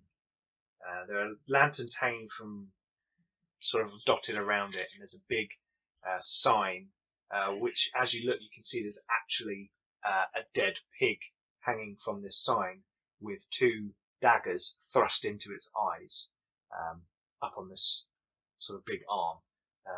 You assume they probably have to refresh that every now and then. There are no watchmen in this area, and you know that thieves, bravos and thugs all frequent the bar, but so do people from the upper city who try to live the wildlife and experience the rough of Nuln. Lots of people come here, and it's within easy walking distance of most of the big big ship docks. So there's lots of people there. You can hear it from where you are. There's like a minstrel playing, stuff going on. But you kind of see that at a distance, and you're one of the kind of little inlet areas, and you kind of chuck him in.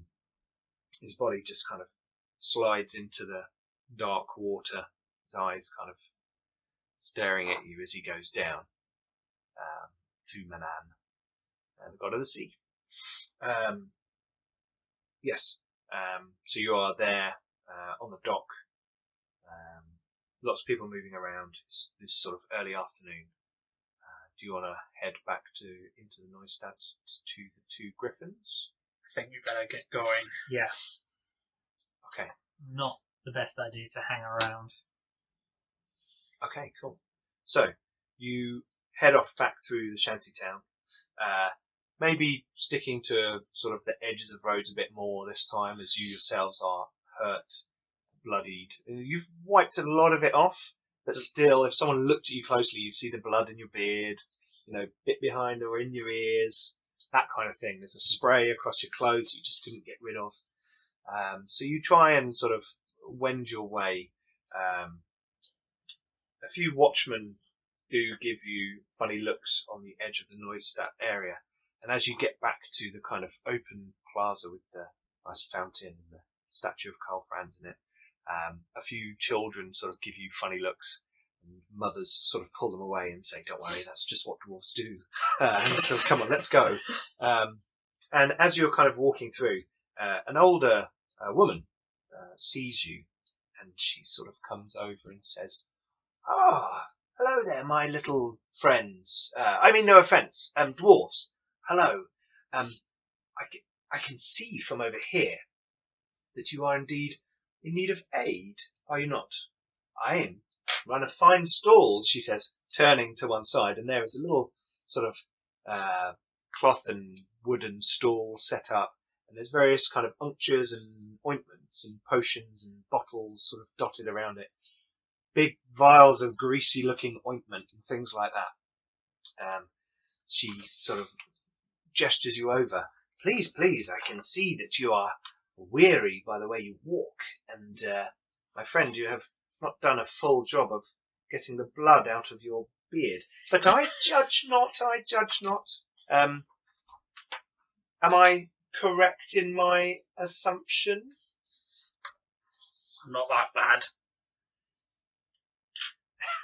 Of course, I would never wish to assuage your prowess, my friend. You seem a hearty and sturdy dwarf, if ever I've seen one. My name is Gilberta, by the way. It's a pleasure to meet you. And I here have some meagre goods that may help you. I'm always looking out for those in need to try and aid them on their way through the busy streets of Null. It is so dangerous these days, as I'm sure you've recently discovered.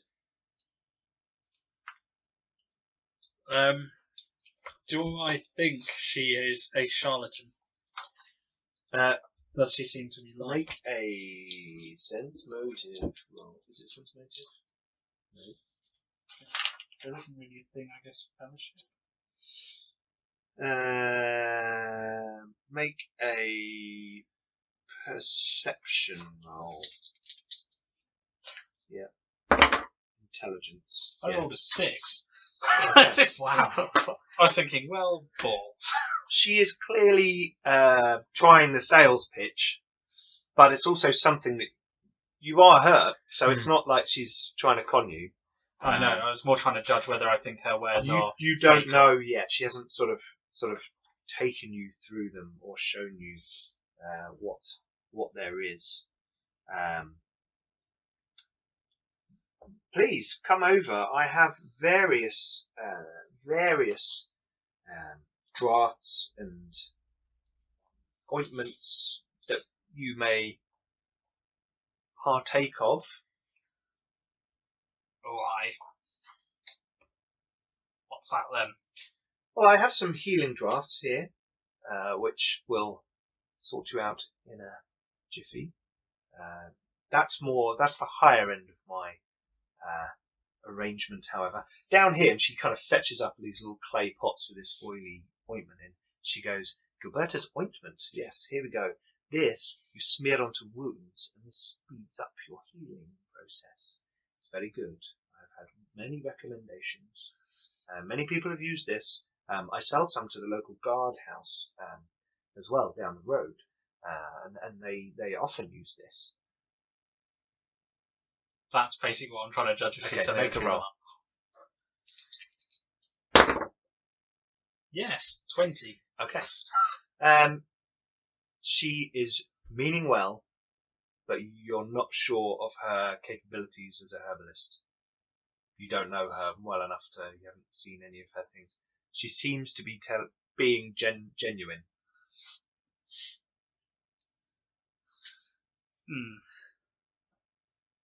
Just 5 shillings a pot.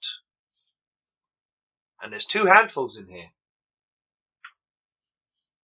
So you get 2 goes on it. And you're here all the time, are you? Oh, always, yes. I have a little stall here. And sometimes we have one down on Commerce Street as well, further up in the Neustadt, which is the road that the merchant lived on. I'm gonna nod. We picked up a load of shillings. We did. Yeah, grab 2. Yeah. Okay. So that'll be 10 shillings then, please. I'll pass them over. Okay. And she puts a bit of cloth and ties a string around the top nicely, and sort of hands you these 2 clay, not fancy clay pots, but nice little clay pots, and hands them over to you. There you go, Mr. Dwarf. What was your name again? I didn't catch your name.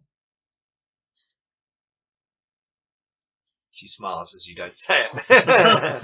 Very well. I understand. People are tight-lipped in the town.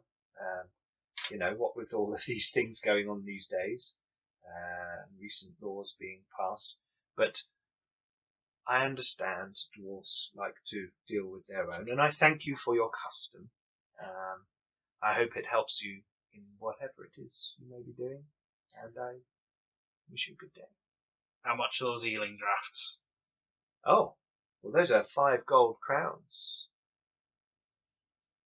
Seems a bit steep. They are imbued with a minor enchantment to aid with healing. I'll snort at that. Yeah. Right. Now you think she's sort of pulling your leg. But right. I don't think you really need those. I think the ointment is fine for you. I think it's time to go back to the tavern. We should find the others. Thank you. Hopefully we should not need your services again, but I'm sure we'll find you.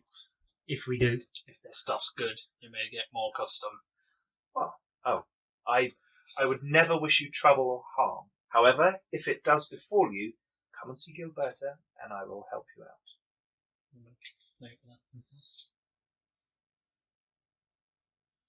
Alright, we're going to head to the tavern.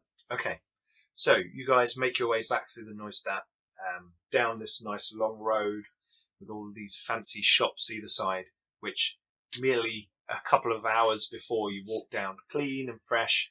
Now you traipse your way back, trying not to show how battered you are or bloodied you are. And you get back to the 2 griffins, and it's a very fine tavern. It's named after one of the gates, which has got 2 giant griffin statues on either side of it. And the tavern sign is a big depiction, a depiction of this, and that's hanging over the door as you arrive. You can see in through the windows that there are people moving around. It's early afternoon. People are starting to get into their drinking. There's some dwarves there, some halflings, lots of humans moving around. You see an elf in one corner. Sorry, on the way back, did we see a blacksmith or an armourer or weaponsmith? Not in this area. There was a metal worker and there was a jeweler. Sort of finer things, not the harder things. Okay. No. So in the tavern, you see an elf sitting in the corner, which kind of slightly out of place to you. And give them a glare. Well, they're keeping it's. You can't tell if it's a man or a woman from where you are. They're kind of fairly gender fluid to you. And sitting in the corner, and a tavern worker goes over with a cup of wine, like a little goblet thing, puts it down in front of them, and they sort of lean forward and seem to peer into it, and then sit back. And they have a small piece of parchment to one side, and they're doing some sort of writing. There are people moving around, and the barman sort of looks over at you and says, you only, is everything okay? Have you got somewhere we can clean up? There is a bath room out back. It's one big tub, basically. There's a couple of people in there, cleaning. They'll be done soon. Do you want an ale while you wait? Aye, 2 pints of that dwarven one. That'll be another 6 pennies. Slide them across the table. Excellent. Thank you very much. So how has your lunch been? Sort of looking over at Torvald, it's like you missed a bit by your moustache there. Is everything okay? Is there something I should know about? Is there people after you, trouble going on? No. Don't want anything going on in here. No, just nothing that a beer won't solve. Aye. Well, then I think I can solve your problem. And he pulls out 2 of the tankards. There you go.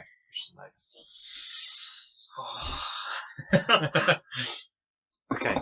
And you sip greedily at your ale. The others of your party are not in the tavern. And you sit and wait for them. Is there anything you want to do while you wait? Well, clean up both us and the equipment. Okay.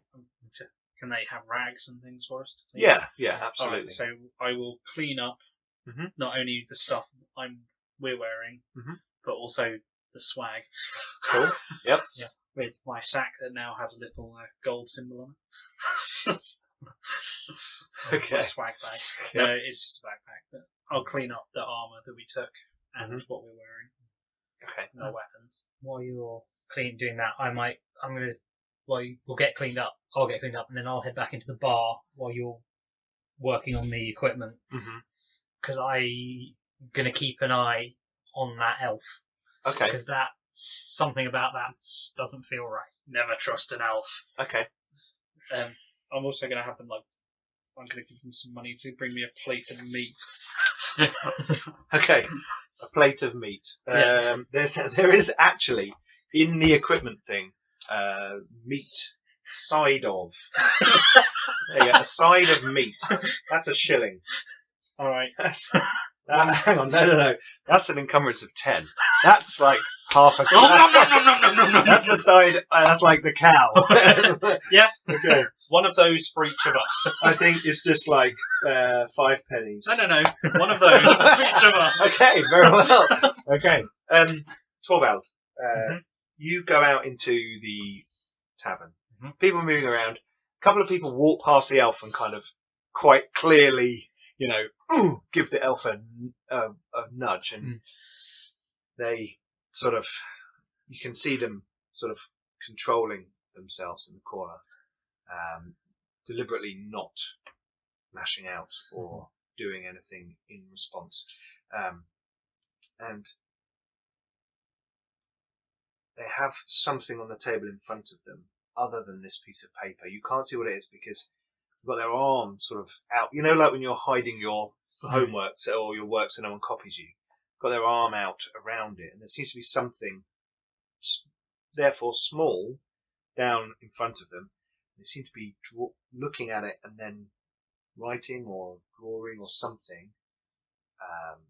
Do you speak Elvish? You do speak Elvish. So you can't read it from here because it's upside down and far away, but you can see that it is Elvish that they're writing in. And there's some sort of simple drawing. Make a perception roll. You've got very good eyes. I do, yes. Okay. 12. Okay. So yes. Lots. You watch as the elf draws a wheel with 8 spokes, and writes next to it the Elvish word, which you see because they write it fairly open, big. Yeah. Danger or warning, that kind of word, and then fold up that piece of paper and lean over to a candle and melt a piece of wax and stamp it on, and then with a ring press down on it, and then the other whatever it was in front of them that they were copying from just kind of actually let's see if they make a sleight of hand. Yeah. That will be just an agility roll, a concealment roll. Sorry. Okay. You see, as they do that, you see some sort of small, almost like stone plate, like a piece of rock that's been finely crafted into a flat plate with something. You don't quite see all of it, but that slips into their cloak. And then they have what looks like a little letter with a wax seal on it. And the elf looks up to look around the room for a member of staff and catches eye with you and then looks away and draws the attention of one of the staff members who comes over, and the elf is about to say something to this person and then stops and looks at you and then says to the person, "Thank you, but never mind. I must leave now," and hands over some coin and makes their way to the door, opens the door and starts to head out. As they head out, after all this has gone on, Bagric comes out and he's like, your meat is being delivered to a table that Thorvald's sitting at, which had a clear view of the corner. The corner is now empty. Where's that bloody elf? Gone. Good. But he was up. He was up to something, and he didn't like the fact that I was here. I think he clocked me watching him. Never trust an elf. Oh, of course you never trust an elf. Can you trust something that doesn't grow a beard? Yeah, indeed. He knows something, though. He definitely knows something. If we run across him again... What, you want me to make him talk? No, not... We'll leave it to me. We'll try my way first, and then we can go to yours. Was he one of the ones of Lauren or one of the poncy ones across the sea? You're not sure. There was a hood. You're kind of... Elf's an elf. I didn't seem clearly enough for that. Just nod. You can even tell if it was a man or a woman. Obviously, I know you don't care because you're a dwarf, but actually, we've met elves. Yeah, no, I know, but because of the nature of the clothing, they were concealing themselves. You couldn't quite tell. We're from Carrick Norn, which is near the Forest of Lauren. Sure. Yeah. I'm sure you hang out with elves all the time, Bagric. Not me, him. Okay. I just hit things. Are you hushed talking about this, or are you talking about this fairly openly? In Casalid. Casalid and quietly. Okay. The barman comes over and in Casalid says to you, "You know we get a lot of dwarfs in here. I have learnt a few words, and I know the dislike or distrust, I should say, of elves. I agree they're an odd folk, but let's not be too hasty. Don't worry, we wouldn't start anything in your tavern. Well, hopefully, you wouldn't start anything with one of my customers there. The good gentleman is, in fact, staying in my tavern, so please don't cause them any trouble. They're a patron of mine, so. I'm sure that they'll avoid us as much as we would them. This is true. Very well. Anyway, I'm sure he's got urgent business, being so newly arrived in the city. Anyway, I must tend to that table over there. And it goes off. He kind of looks back at you as he goes. All right then. I'm gonna again flag down one of the waiting staff. Oh, Okay. Yeah, I'm assuming our food's arrived. Yeah, your food is there, big piles just of kind of meat and wolfing down yeah, meat and sausages, bacon, beef. There's like a whole selection of. big mixed grill. Yeah, absolutely. Yeah, just heartily eating. And there's a down. cooked tomato on the side. And just that's for just no going to sit there because we ordered a plate of meat. Yeah. After a big That's the fight like that, garnish. you just want meat. Okay, so you eat you're starting to tuck into the food, and you call over one of the staff. A young woman comes over. Can I help you, good sir? We're looking for smithies, both weapons and armour. Can you recommend a good I one? think there's near one here? a few roads over. She sort of points out the window. If you go down that road over there, there's a couple of roads over, there's a smithy down that way, I think. I don't really have much cause to deal with smithies myself. Well, do you know any of them by reputation? I think that's probably your best bet. I have a question for you as well. Some friends of ours would have been in here earlier. Yes. Two I saw you in with them. So tall, very tall. two Right. tall Was he an manlings. elf? No. No. I didn't think you'd be. Yeah. No, I two thought that was and a- strange. and a halfling. Oh yes, the friendly guy. Go on, He's sir. very Aye. very friendly. Yeah. Yeah. Did they leave any messages? Or how... So you're Bagric and Torvald. Hang on. Yes. So yes. Sorry. I didn't quite connect it all up. They said they'd be back this afternoon. They were just going to check on a few things. See a man about a thing. Aye. Okay. Thanks for that. I'll hand her a couple of pennies. Oh, thank you. I'll take messages more frequently. Okay, so you guys, Well, can you're you going to go to the smith. eat as much of the meat as can? Okay, you're kind of cramming in extra bits of beef as you're like washing it down. Nothing with makes you another feel better after a fight than a pint of ale and a big plate of meat. Absolutely. Okay. And then sort of grab the pack and go, we'll back shortly and let's go find that smithy. Okay. So you guys go off. You head round the corner. A couple of roads down, you find on the corner of two streets. There's a big smithy with a big open front. There's a forge. There's an anvil. There's someone who's clearly more for display purposes than actual crafting out the front, hammering on an anvil. Anvil looks fairly clean, but there's obviously guys in the back doing proper work and that kind of thing. And this person stops, turns around. It's a woman. She is tall and looks fairly strong. She's got her hair cut very short. She's wearing leather apron. She's got gloves on, and she is, doing She some looks quite small. big for For a human woman, she does look fairly strong. Yes. Okay, yeah. So Yeah. I'm guessing this is the right woman. Yes. Good day. Can I help you?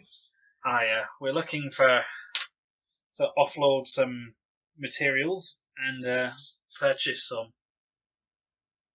Offload. Well, sell, exchange, whichever way you want to put it. Very well. Come inside, good sirs. She takes you inside.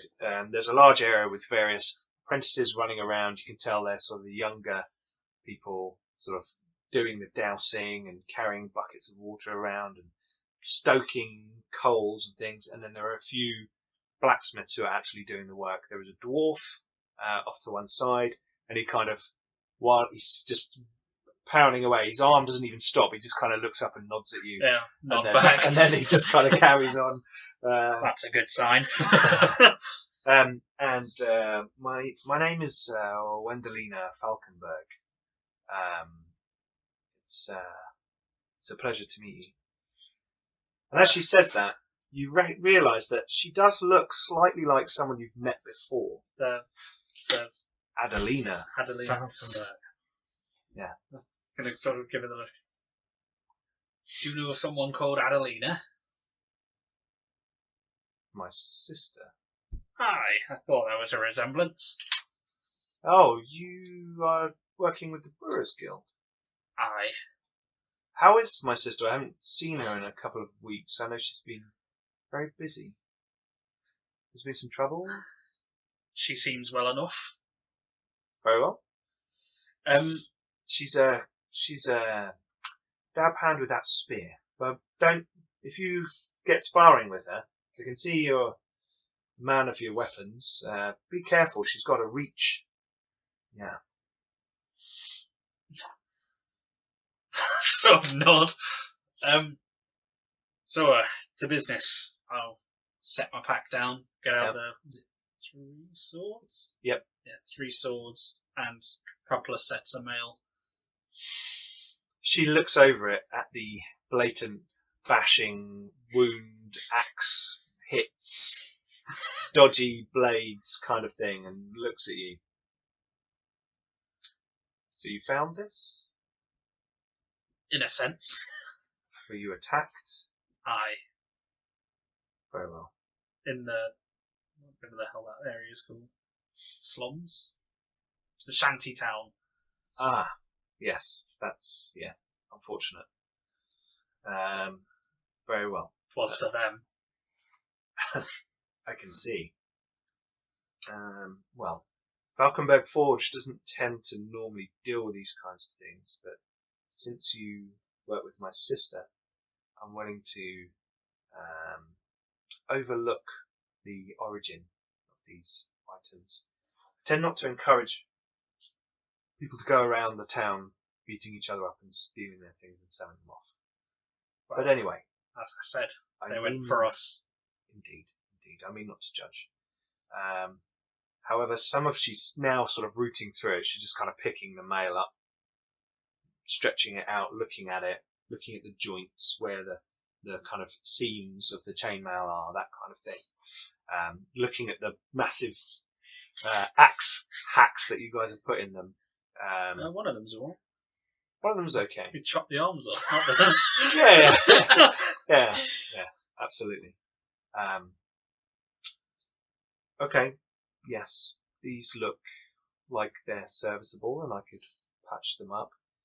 That obviously brings their value down a little bit because I need to put some work into them to resell them. Let me see. These swords are really best chucked in the river, to be honest. She says, picking one up, and they're not great. They're kind of crappy, quickly made short sword type weapons. Well, you can reuse that iron. Very well.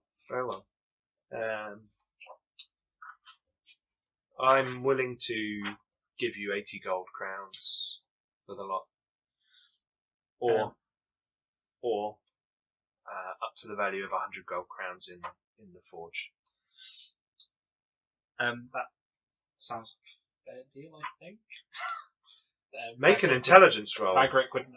I think this is your area. I'm a stone worker, not a metal worker. 21. You're a warrior. My though, intelligence is 34. Okay, so you've got an idea of the value of things. That's kind of like, for the whole thing, that's like half price. That's half, and that's probably fair. But given it's battered. Considering it's battered. Yeah. And the swords are more like pokers than swords. Yeah. It's at half at the 80 or half at the 100? Half at the 80. Alright, no, I'd say. Sort of. Yeah. Why not? That sounds like a fair price. Did you want that In cash? Or in work. Right.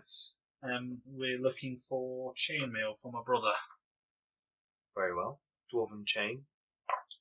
If you just come and stand over here and put your arms out, she kind of gets out.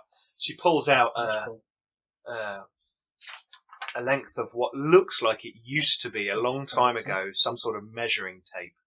Now it's got a few knots in it and a few other things. And she kind of pulls it up against your body. 1.5 there, 1 there, 1 there. Okay. Yeah, I think we've got a suit of mail that will fit you, actually. A shirt? Or are we looking for something a bit more extravagant?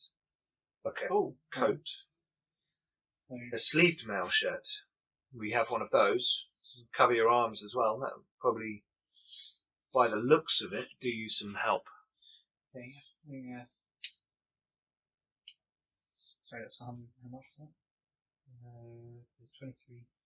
Alright, a sleeved mail coat like mine, but sized for him. That I'd need to work on. We don't have one in stock at the moment.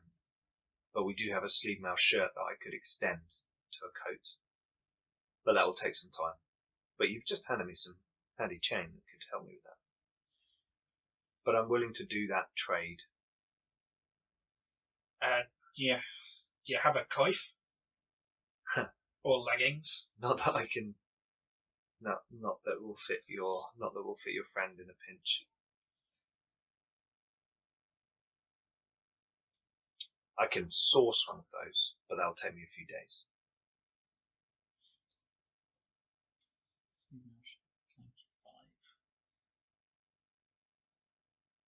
I've got a sleeve mail shirt that you can take now, and I'll give you 25 crowns on top. 25 gold and a sleeved mail shirt. Oh no, sorry, 5. Sorry, to 100. 5 crowns on top. I said go with the coat and the weight. Or we could hand over another 15 and add in legs. They don't have any leggings right now. They have to get them. We could order them. Yeah, you could order them. It's up to you, brother. It's your armour. We'll go with the deal on the coat, even if it takes you some time to get it ready. Very well. 3 days. No. Hang on. And she goes over to the dwarf.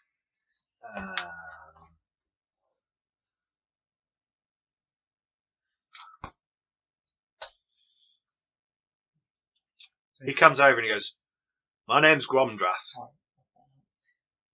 Torvald. Bagrick. Well met. I understand you're looking for a coat. Aye. Right, well, I'll do it for you. Day and a half. It'll take. None of these silly manlings. He's talking to you in Catholic, by the way. None of these silly manlings dealing with it. They don't know what they're doing half the time. Aye. I'll knock it up for you. Day and a half. You pay the woman. Pay her fair due. She's a good lass. She's found me a good place to work. It's been a while since I've seen the slopes of Carricknorn. From Carricknorn? Aye. I'm from Clan Rolfson. All for my hand. Well met. I'm from Clan Tugraean. This is my brother. Well met. Shakes your hand. Well, nice to meet some brothers out here amongst the manlings. I'm glad there's a dwarf showing them how to do it. Aye, well, come back end of day tomorrow and should be done. Thank you. Very well. Okay, and he kind of waddles off. She kind of comes back over.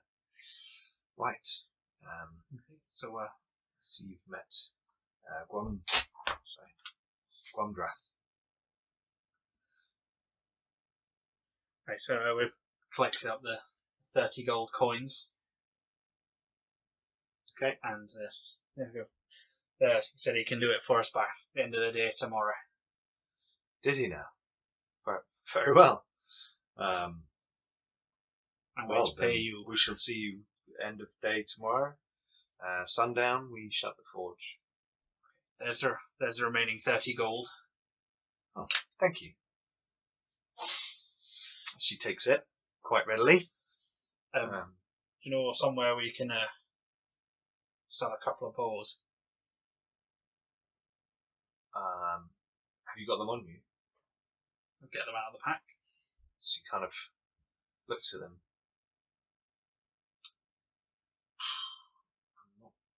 I'm not sure you're going to get much for those. She says, look. I'll give you back 5 gold for them. I'll take them off your hands. That sounds fair. Not the kind of weapons we'd be seen with. Fair enough. If you see my sister anytime soon, could you please tell her to pop by the 2 Griffins one night? I'm normally there having a beer in the evening. I haven't seen her in a while. It would be nice to see her again. We'll pass that on. Thank you. Okay. And then you guys head back to the 2 Tavern. Griffins. And as you arrive back, you can see that your friends are waiting for you. And they look up at you, freshly washed and cleaned, actually. And a puzzled look comes over their eyes. While we were cleaning up, could we have used one of the... Yeah, you can Thanks. use one of the ointments. It restores a wound. And we shall, and that will be on top of your natural healing across the day. So with the ointment, you'll be able to recover 2 wounds a day. And we shall end our episode there. Okay, cool. So you guys had a little side fun. Found out some more. Yeah, got sort of a bit of a kicking, but gave a kicking as well. And more of the strange mystery going on in the streets of Null, this strange chaos cult and its influence in the city. Hopefully you guys enjoyed that episode. It was a lot of fun trying out our battle camera in the studio. I'm not 100%. We need to work on a little bit, but I think it sort of added a little bit extra to the game. Hope you do too. Please don't forget to pop down into the comments and tell us what you thought about the episode. Anything we did wrong with the rules. Normally me. Roger knows the rules a lot better than I do. But yes, let us know. Don't forget to like and subscribe to the channel so you don't miss out on further episodes. The Flint and Steel will be back in 2 weeks' time, and the guys will be back. So we'll have, hopefully, a full complement to go and investigate Otfried Auenheimer's house in the Neustadt of Null. But until then, we will have a bit more Traveller. We've got RPG Podcast on the channel, and we've got a few more things coming soon. So check out the channel, see all the things on there, and we'll see you next time on Flint and Steel. Bye-bye. Bye.